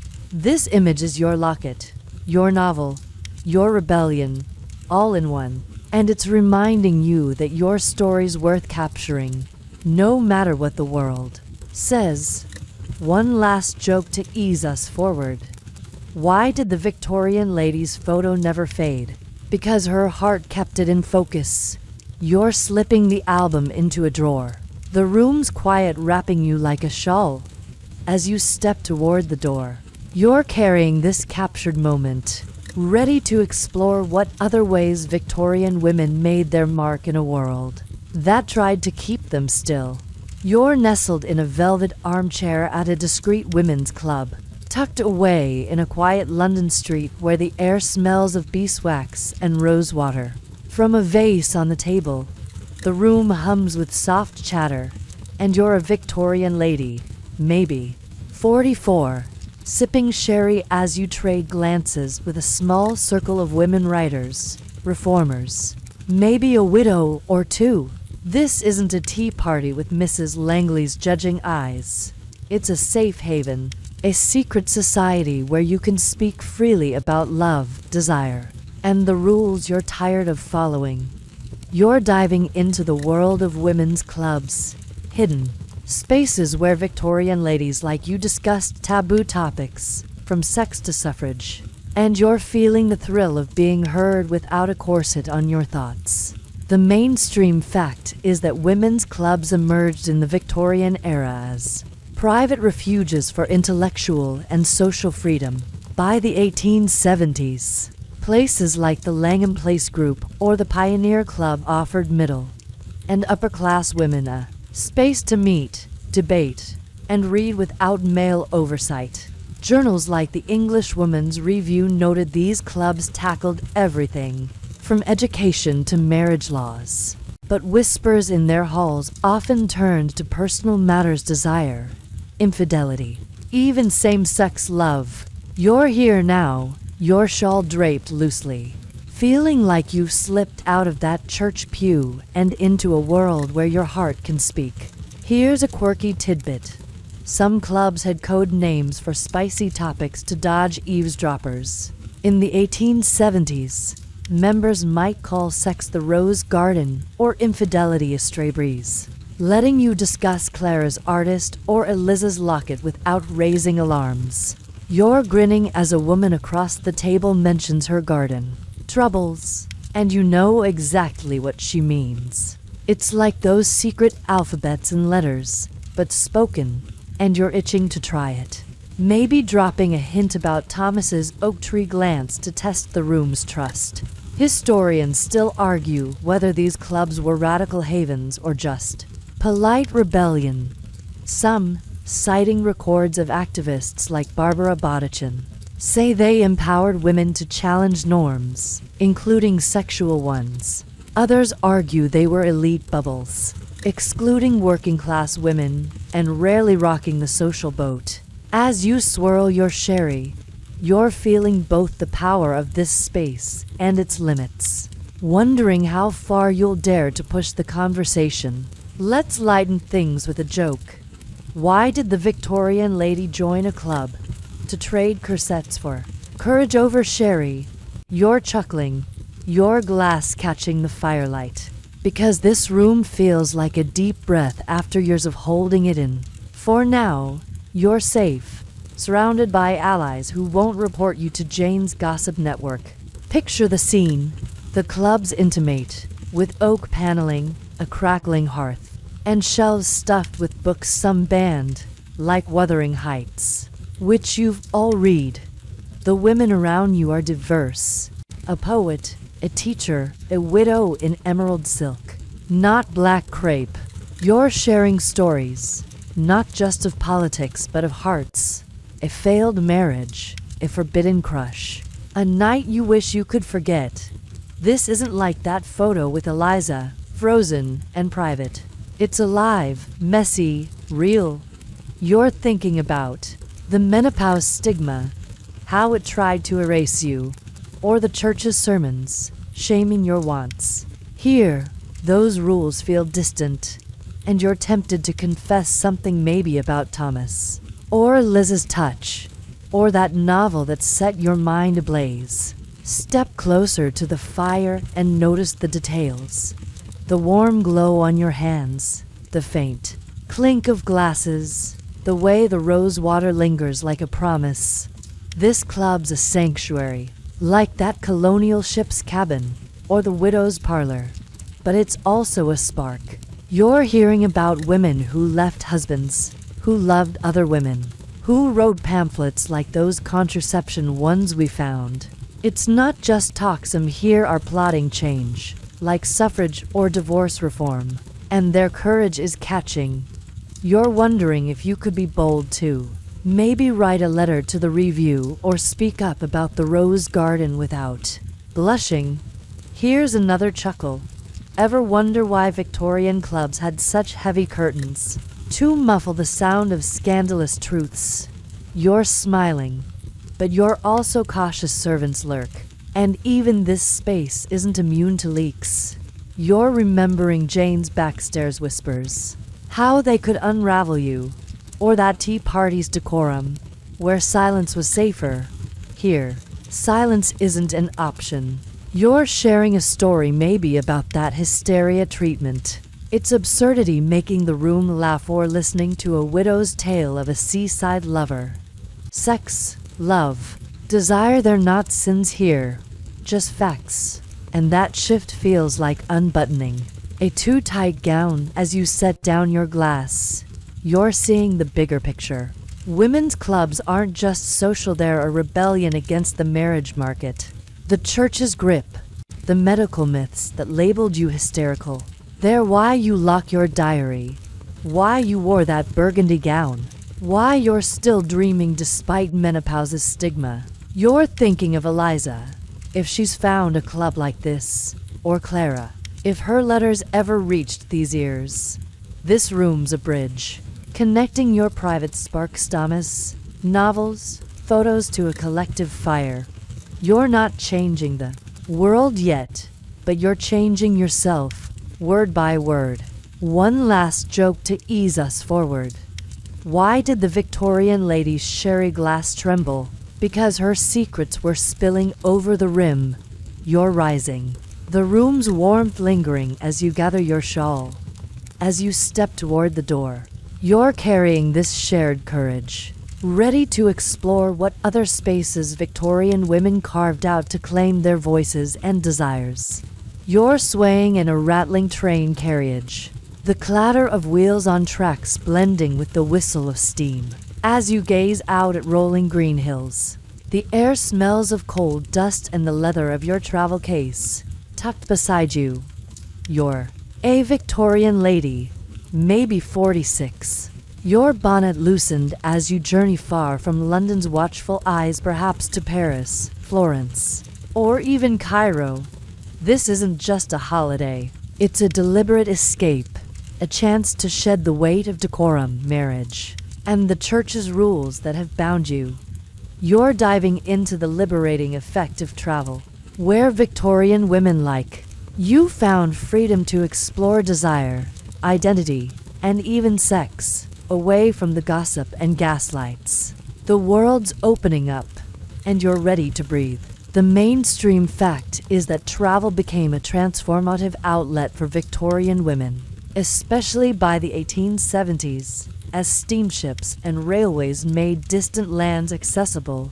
Guidebooks like Murray's Handbooks for Travelers encouraged women to venture abroad, often alone or with female companions, for health, culture, or adventure, away from England's rigid norms. You could loosen your corset, sometimes literally, and test boundaries that felt unbreakable at home. In foreign cities or colonial outposts, you might flirt, form unconventional bonds, or simply exist without the marriage market's glare. You're feeling that now, the train's rhythm sensing with your pulse, as you imagine who you'll be when you step off. Here's a quirky tidbit. Some women carried travel diaries with secret compartments for risque sketches or love notes. In the 1870s, travelers like Marianne North, a botanist artist, hid private drawings, sometimes of more than plants, in hollowed-out journals, safe from customs or chaperones. You've got a small notebook in your case. It's false bottom hiding, a letter from Eliza, or a poem about Thomas's rough hands. It's like that secret pocket in your bustle gown, but for your heart. And you're smiling at the thought of adding to it. Under a Mediterranean moon, historians still argue whether travel truly freed women or just displaced their constraints. Some, citing North's letters or Isabella Bird's books, say it let you redefine yourself, embracing desires or identities, sexual, creative, or otherwise, that England stifled. Others point to travel's risks: disease, isolation, or judgment. from expatriate communities and argue it was a privileged escape, not a revolution. As you watch the hills blur past, you're feeling both the thrill of reinvention and the tug of old rules, wondering how far you'll go. Let's lighten things with a joke. Why did the Victorian lady pack so many shawls to wrap her scandals in style abroad? You're chuckling, adjusting the shawl on your shoulders because this train's chilly. But your thoughts are warm with possibility. For now, you're alone, free from Jane's gossip or Mrs. Langley's tea party stares. Picture the scene. The carriage is snug, with red velvet seats and a fogged-up window you've traced an idle pattern on. Your fellow passengers, a dour merchant and a chatty governess, mind their own business, leaving you to dream. This journey's a far cry from that church pew's guilt or the menopause stigma that tried to dim you. Out here, you're not Edward's wife, a widow in black, or a spinster dodging pity. You're a traveler, maybe posing as a scholar to deflect questions. Your notebook ready for sketches of ruins or a stranger's smile. You're thinking of Clara's letters there, passion unbound by distance, or that women's club, where rose garden meant more than flowers. Travel's your own club, with no walls. Step closer to the window and notice the details. The cool glass under your palm, the faint vibration of the train, the way the hills glow like a painting. This carriage is your cocoon, like that photo's silver frame or the widow's parlor, but it's carrying you somewhere new. You've heard stories, women in Italy sharing villas with companions like Eliza, or in Egypt, flirting with guides under starlit dunes. Sex isn't the goal, though you're curious. It's about feeling alive, unjudged. Those vinegar sponges are in your case, just in case. But what you crave is freedom to laugh too loudly, to wear trousers like that colonial writer, to be someone new. Risks linger, scandal travels, and foreign gossip can reach Jane, but they feel distant, drowned by the train's hum. Here's another chuckle. Ever wonder why Victorian ladies loved their trunks? Because they held dreams too big for England. You're patting your case. It's leather worn from past trips, and wondering what you'll unpack this time. You're also thinking about limits. Travel's not all romance fevers, bandits, or nosy. British expatriates can spoil the fun, and your class and whiteness shield you in ways others don't have. But you're here, and that's enough. You're imagining writing to Eliza, describing a sunset that feels like her touch, or sketching Thomas's face in your secret diary. His memory a spark you carry as you settle back. You're seeing the bigger picture. Travel's not just movement, it's defiance, a way to outrun the marriage market, the church's sermons, the decorum that caged you at tea. It's why you locked your diary, why you chose that burgundy gown, why you're dreaming, despite society's rules. You're thinking of that novel heroine, running to her lover, or the widow's seaside plans. Bold and free, travel's your novel, your photo, your club, letting you rewrite who you are. You're not sure what's waiting, a flirtation, a friendship, or just a quiet hill to stand on, but you're ready, notebook in hand, heart open. One last joke to ease us forward. Why did the Victorian lady's train go so far? Because her soul was already halfway there. You're leaning back, the carriage's sway lulling you, as the hills fade into dusk, with the journey stretching ahead. You're carrying this newfound freedom, ready to explore what other paths Victorian women took to claim their desires and selves.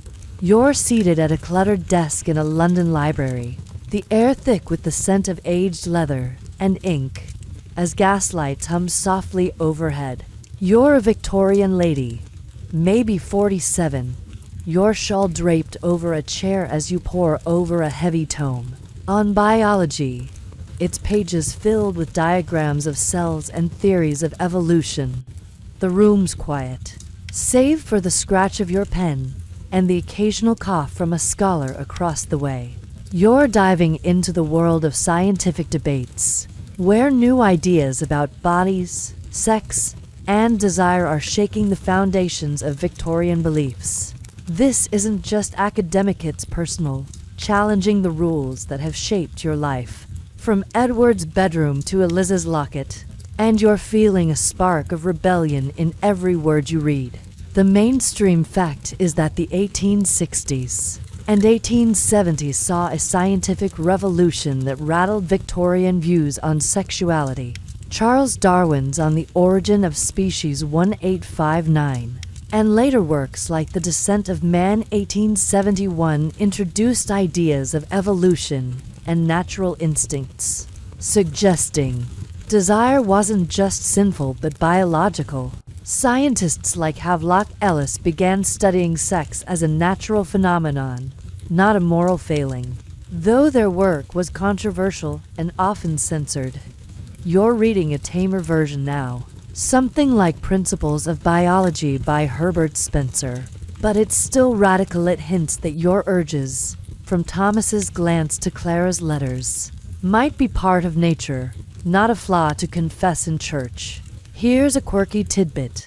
Some women joined scientific societies to discuss these ideas, hiding their interest behind botanical studies. In the 1870s, groups like the Ladies' Physiological Institute hosted lectures on plant reproduction that were really about human biology, letting you talk sex without saying the word. You're picturing yourself at one, nodding sagely about stamens while swapping knowing looks with a friend. It's like that women's club with its rose garden code, but with microscopes. And you're itching to ask questions that would make the vicar faint. Historians still argue whether these scientific shifts empowered women or just gave men new ways to control them. Some, citing Ellis's early sexology, say they validated female desire, paving the way for later freedoms. Others point to medical journals that used biology to justify women's weakness, keeping you in that hysteria doctor's chair. As you turn a page, you're feeling both the thrill of new truths and the frustration of old cages, wondering how to use this knowledge without sparking gossip. Let's lighten things with a joke. Why did the Victorian lady study biology? To prove her heart wasn't the only thing evolving. You're chuckling, your pen pausing as you glance around, half expecting Jane to pop up with a duster and a smirk. For now, you're safe in this library, lost in ideas that feel like a key to your own body. Picture the scene. The library's grand, with towering shelves and a long table strewn with books and papers. Your notebooks open, filled with scribbled notes on instincts and heredity, words that make your pulse race. This isn't like that train carriage, lulling you with dreams of far-off freedom, or the church, heavy with guilt. It's a battlefield of ideas, where science is rewriting the rules of that marriage market.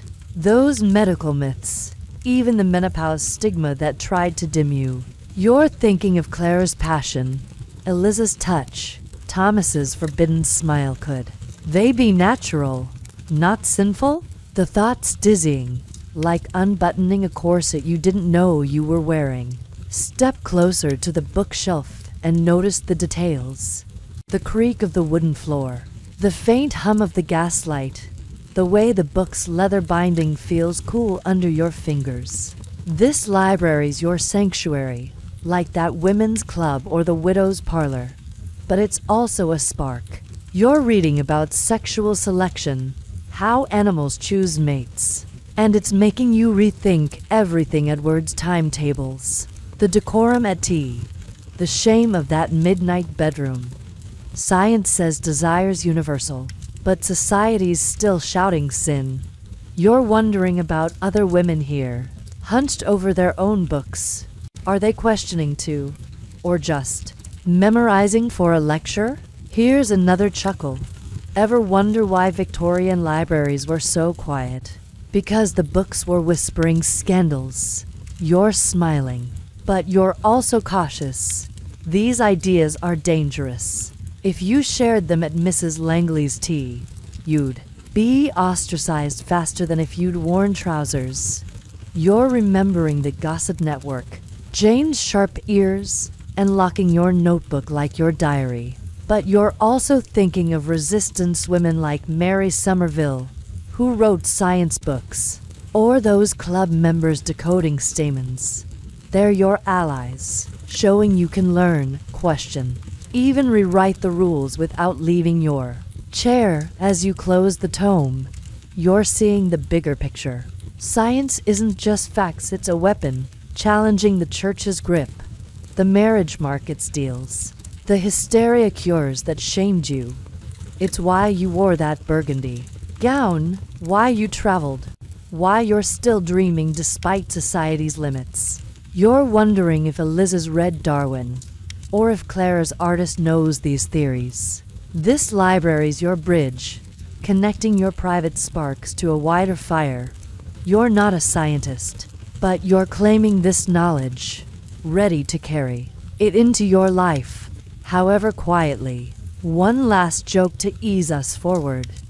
Why did the Victorian lady's pen run dry? Because her thoughts were evolving too fast. You're tucking your notebook away, the library's hush wrapping you like a shawl. As you step toward the door, you're carrying this new lens on your desires, ready to explore what other ideas reshaped Victorian women's worlds. You're seated at a polished rosewood piano in your drawing room, the air soft with the scent of beeswax, and the fading roses in a vase nearby. The evening light filters through lace curtains, casting delicate shadows on the sheet music before you. You're a Victorian lady, maybe 48, your fingers coaxing a gentle melody from the keys of parlor song, wistful and laced with longing. The notes aren't just music, they're a coded language, carrying hints of love and desire that slip past the rules of decorum. You're diving into the world of Victorian music, where songs played in polite homes held romantic undertones, letting women like you express what sermons and society tried to silence. This piano's your voice, and you're singing truths you'd never dare speak. The mainstream fact is that parlor music was a staple of Victorian social life, especially for women.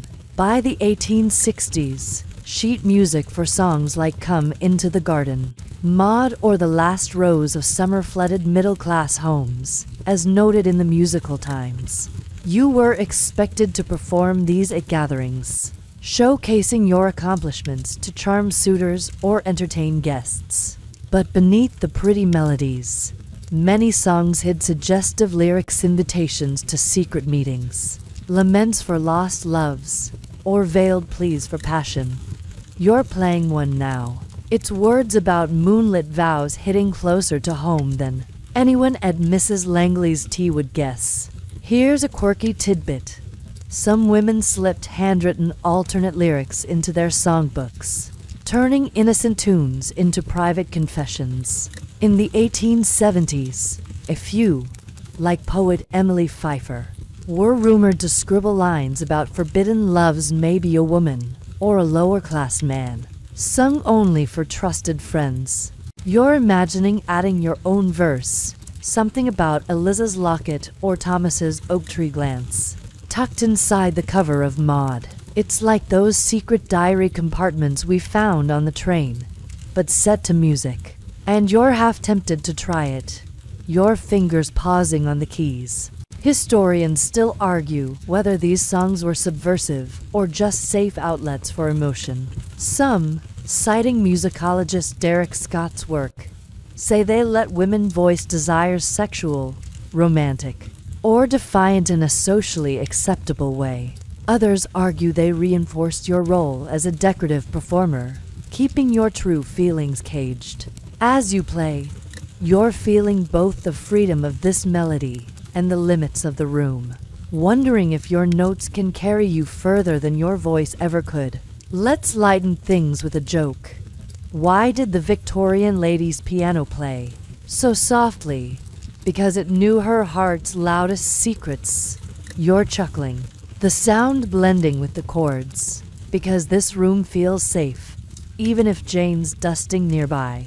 For now, you're lost in the music, letting it say what you can't. Picture the scene. The drawing room's warm, with a low fire crackling and a velvet sofa where guests might sit if you were hosting. Your sheet music's worn, its edges curled from use, and the piano's keys are smooth under your fingers. This isn't like that library's radical books or the women's club's bold talk. It's subtler, a whisper of rebellion in every note. You're thinking of Clara's letters, their coded heat, or that photo with Eliza, capturing a laugh. This song's your own photo, your own letter, painting a love you can't name, maybe for Eliza, Thomas, or even the younger self you've outgrown through menopause's shift. The lyrics speak of stolen hours, and you're singing them quietly, your voice a thread of defiance. Step closer to the piano and notice the details. The cool ivory of the keys, the faint creak of the bench, the way the candlelight dances on the music sink. This room's your stage, like that burgundy gown's dressing room or the train's swaying carriage. But it's also a confession. Music lets you flirt with ideas society bans: passion outside marriage, love across class or gender, desire that doesn't need a husband's approval. You're remembering that church sermon, its guilt-heavy weight, or the decorum at tea, where a wrong note could ruin you. Here, the only judge is the piano, and it's forgiving, letting you pour out what's locked in your diary. Here's another chuckle. Ever wonder why Victorian songs were so long? Because they had to carry all your unspoken dreams. You're smiling, but you're also cautious. Jane's footsteps echo in the hall, and you lower your voice. You're thinking of other women at their pianos, maybe that widow in her salon, singing of seaside lovers, or the spinster in her garden, humming a tune for her companion. You're all using music to speak, whether to a room or just yourself. You're wondering if Eliza plays, if her songs echo your own, or if Clara's artist ever wrote her a ballad. The thought makes your fingers falter, the melody softening as you reach the song's end. You're seeing the bigger picture. Music's not just entertainment, it's a loophole, slipping past the marriage market's deals, the church's shame, the scientific debates that tried to define you. It's why you wore that shawl loosely at the club, why you traveled, why you're still feeling despite society's rules. This piano's your ally, like that photo's frame or the library's books, letting you claim a voice in a world that wants you silent. You're not performing for Edward or Mrs. Langley, you're singing for you, and maybe for the women whose stories you're still uncovering. One last joke to ease us forward. Why did the Victorian lady's song linger? Because her heart wasn't ready to close the book. You're lifting your hands from the keys, the room's quiet wrapping you like a hug. As you rise, you're carrying this melody's courage, ready to explore what final threads tied Victorian women's lives to ours. You're reclining on a velvet chaise in your parlor, the same one with the ticking clock and wilting fern. But now it's late. The room bathed in the soft glow of a single candle. The air smells of wax and the faint lavender from your shawl, draped over the armrest. You're a Victorian lady, maybe 49, your hands resting on a closed diary that locked one. We've kept circling back to its pages heavy with years of secrets. From Clara's letters to Eliza's locket, Thomas's glance to the songs you played. You're reflecting on the legacy of Victorian love, how the desires and rebellions of women like you shaped the world that followed, and how their echoes linger in your own heart. This is the final thread, tying your journey to a broader tapestry, and you're ready to let it unfold, slow and gentle, as the night deepens. The mainstream fact is that Victorian women's experiences with sex and love laid groundwork for modern freedoms. By the 1870s, their quiet defiances through novels, clubs, travel, or science challenged rigid norms, paving the way for later feminist movements. Figures like Josephine Butler, who fought for women's rights against laws targeting sex workers, built on the same courage you've seen in widows, spinsters, and wives. Your struggles navigating decorum, dodging gossip, claiming desire weren't just personal. They were part of a shift that loosened corsets, figuratively and literally. For the women who came after, you're feeling that now, your diarrhea. Testament to a fight you didn't know you were waging. Here's a quirky tidbit. Some women left legacy letters, hidden in trunks or desks, meant for daughters or nieces to find years later. In the 1870s, these notes, often unsigned, shared candid advice about love, sex, or defying husbands, like a Victorian time capsule. You're imagining slipping a note into your diary, maybe for a future reader, confessing how Eliza's touch felt or why you sang those coded songs.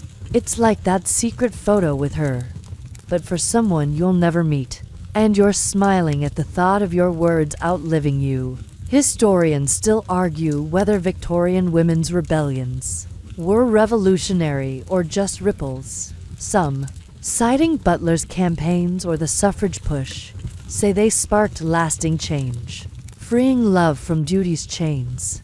Others argue the era's constraints were too tight, and most women, like you, fought quietly, their victories too small to shift the system. As you trace the diary's lock, you're leaning toward the former. Every locked page, every stolen moment, feels like a brick in a bigger wall, even if you can't see the whole structure yet. Let's lighten things with a joke. Why did the Victorian lady's diary stay locked? Because its secrets were the real legacy. You're chuckling softly, the candle flickering as you shift on the chaise. For now, you're alone, the house silent, and this moment feels like a gift. A chance to look back before the night fades. Picture the scene, the parlor's hushed, the fern's silhouette stark against the wall, the clocks tick slower, softer. Your diary's a map of your life. Clara's passion, Eliza's love, Thomas's danger, the novels, the travel, the science that made you question everything.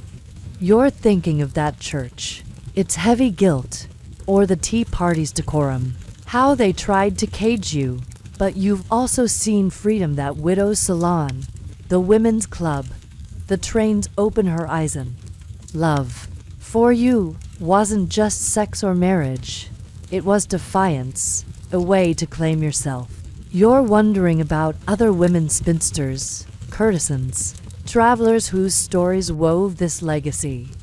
Did they know their whispers would echo? Step closer to the candle and notice the details. The warm wax pooling, the faint creak of the chaise, the way the light catches your ring, if you still wear one. This parlor's your final stage, like that piano's keys or the library's books. But it's also a bridge. You're seeing how your choices locking that diary, wearing that burgundy gown, boarding that ship helped build a world where love could be freer, where desire didn't need codes or secret pockets. You're thinking of Butler, who fought for Haymarket's women, or the suffragists who'd soon demand your voice. Your legacy isn't just in children or a husband's name, it's in the courage you shared. Page by page, note by note. Here's one last chuckle. Why did the Victorian lady's candle burn so long? Because her heart lit the way for tomorrow. You're smiling, but it's bittersweet, because this journey's ending. You're carrying every woman we've met, the spinster's garden, the widow's seaside, the traveler's train, and their loves, forbidden or free, are yours too. You're not changing history, but you're part of it, a thread in a tapestry that's still being woven. The diary's closed, but its weight feels lighter, like a promise kept. Word count, 10:30 to wind down. Oh, let's slow things down. Let the world soften. You're still on that chaise. The candles flame a gentle flicker, its glow wrapping you like a warm blanket. The parlor's fading, the clock's ticks blending into a distant hum, like waves on a far-off shore. Your diary rests in your lap, its secrets safe, its stories Clara's, Eliz's, yours tucked into the quiet of this night. You're breathing slower, the lavender's scent easing your shoulders, the weight of Victorian rules slipping away. You don't need to fight anymore. You've carried their courage, felt their loves, and that's enough. Picture a garden, like the one our spinster walked, its roses soft under moonlight, or a train rolling toward a horizon that's all yours. The women we've met are there, smiling, their voices a whisper. You're not alone. Let the candle dim, let the shadows grow long. Your heart's full, your eyes heavy, and the world's waiting to cradle you in dreams. Sleep now, sweet listener, and carry their legacy into the gentle dark.